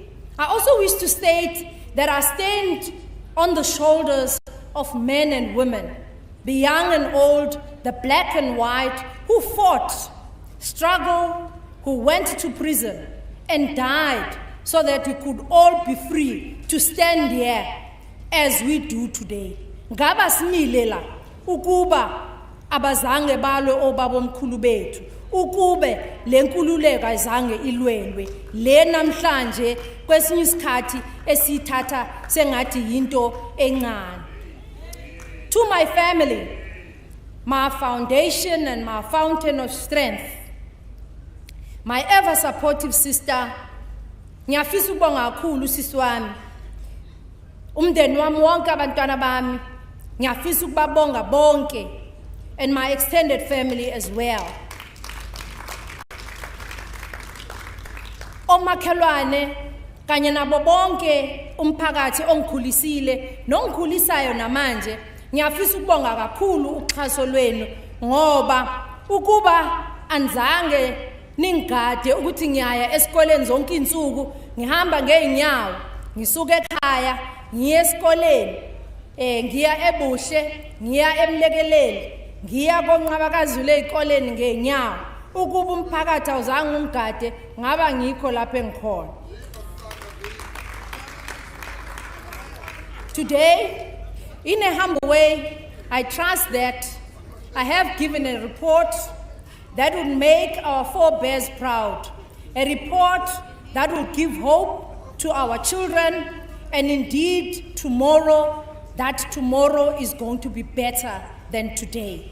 This report gives confidence to an unborn child to enter this world knowing ukuthi from isikhathi ungakafika emhlabeni lo hulumeni uzokunakekela ufike emhlabeni ukhule ungene kuNEFSAS usuke kuNEFSAS ungene kwi-child support usuke lapho ungene kuma programs we-youth fund namanye ama programs ukuze impilo yomuntu ibe ngcono.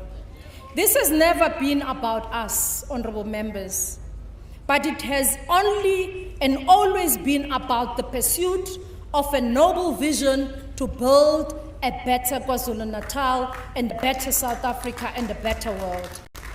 And in this regard, I really want to thank all of you, all political parties as well. I really want to thank you, yes, included you, honorable member.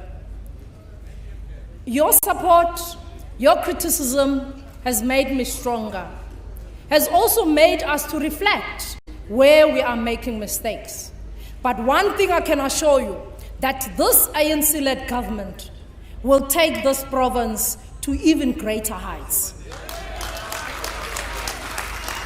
In this regard, I'm reminded of the words from the Guinea-Bissau revolutionary and theoretician Amilcar Cabral, who shared a simple yet sage advice for all of us immersed in the task of building new societies, societies characterized by peace, equality, prosperity. He counseled that we must act as if we answer to no and only to our ancestors, to our children, and to the unborn. We have to act to understand that even those unborn have got their hopes in this leadership, but also in this African National Congress-led government. Again today, we commit ourselves, honorable members, on this administration to say forward never, backward never, honorable members. Backward never, honorable members. And forward forever.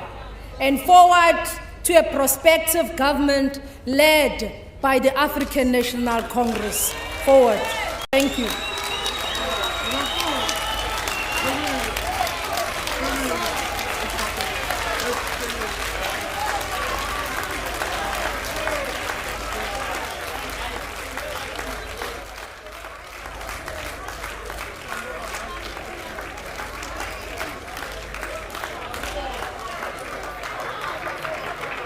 Thank you.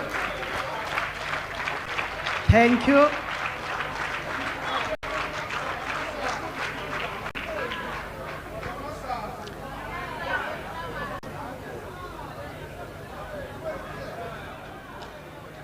Premier of KwaZulu-Natal, the Honorable Nomusa Dube-Ncube, thank you for the State of the Province address, which is the last of the 6th term. We have come now to a time where we will first recognize the guests.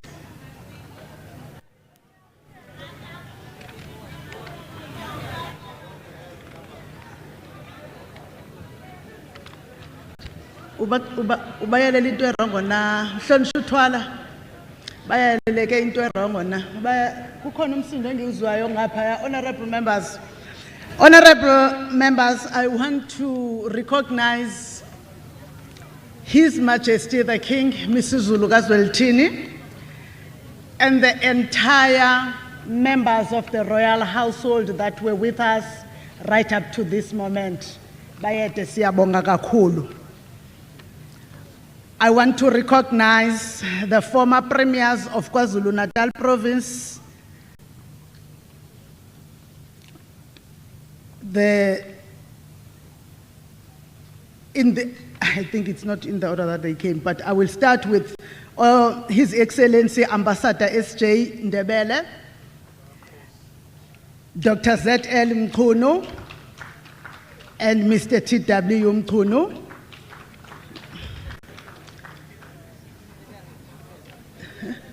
Oh, Z.L. Mkhize, xolo khabazela mumbo, wena okhanya maseswini.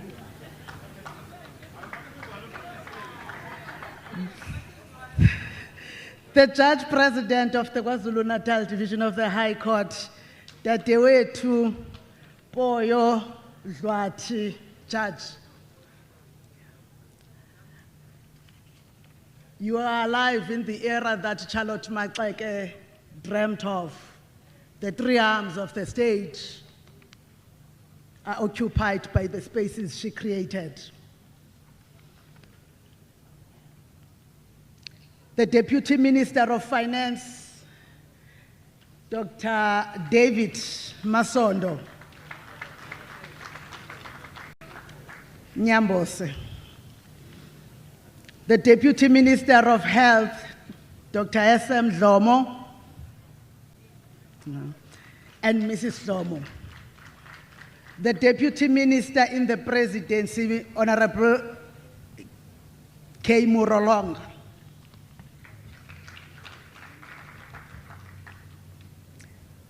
Representing the National Speakers Forum, the Deputy Speaker of the Free State Legislature, Honorable Elma Pena, you are always with us.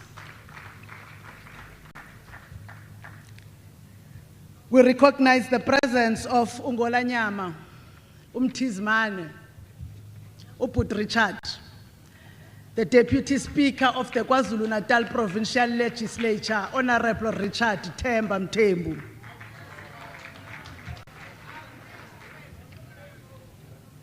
The members of the diplomatic corps that are amongst us, members of the KwaZulu-Natal Legislature, the Mayor of eThekwini Metro, Councillor Kaunda, the Mayor of Umgungundlovu District Municipality, Councillor Muzokuthula Zuma, the Mayor of Umsunduzi Local Municipality, Councillor M. Tebola, all mayors, speakers, and councillors that are present. Yes, all mayors, speakers,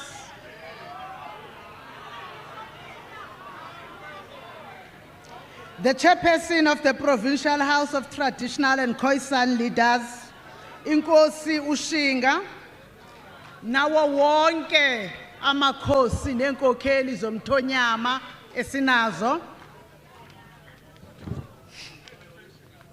The Director General of KwaZulu-Natal Province, Dr. Mkhize. The Provincial Commissioner, Lieutenant General Mkhwanazi, and the entire leadership of the SAPS.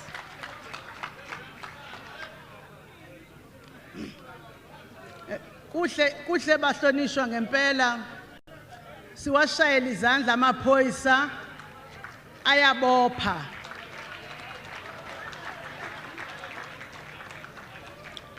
Kodwa futhi ayasiza si-effecte nama-rules in this house.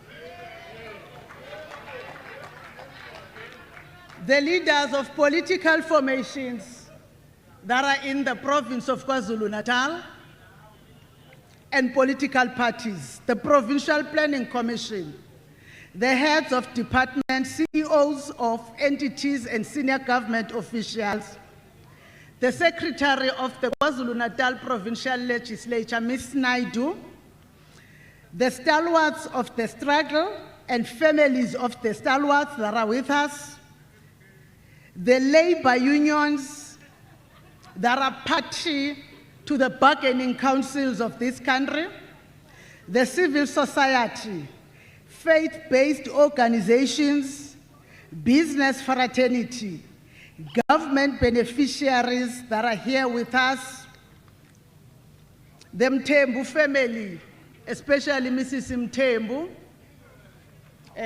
Usisi Sbo,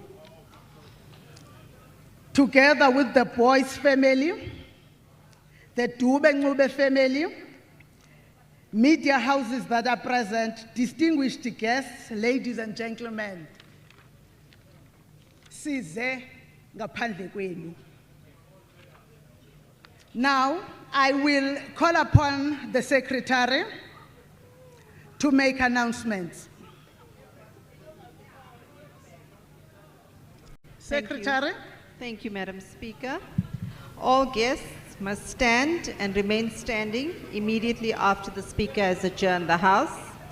The procession will leave the marquee, followed by members of the Executive Council and members of the Legislature. All invited guests should resume their seats and thereafter leave the venue through the exits row by row, commencing from the very front row. Honorable members and guests will have lunch in the marquee behind the chamber. Members of the public must remain seated until they are requested to leave the chamber. They will get their lunch packs when they leave the chamber. Officials, media, SAPs, drivers and protectors will have their lunch next to the VIP marquee. Thank you, Madam Speaker. Thank you, honorable members. The House is now adjourned until Thursday, 29 February 2024 at 10 o'clock for the debate on SOPA, which will take place at 239 Langalibalele Street in Pietermaritzburg.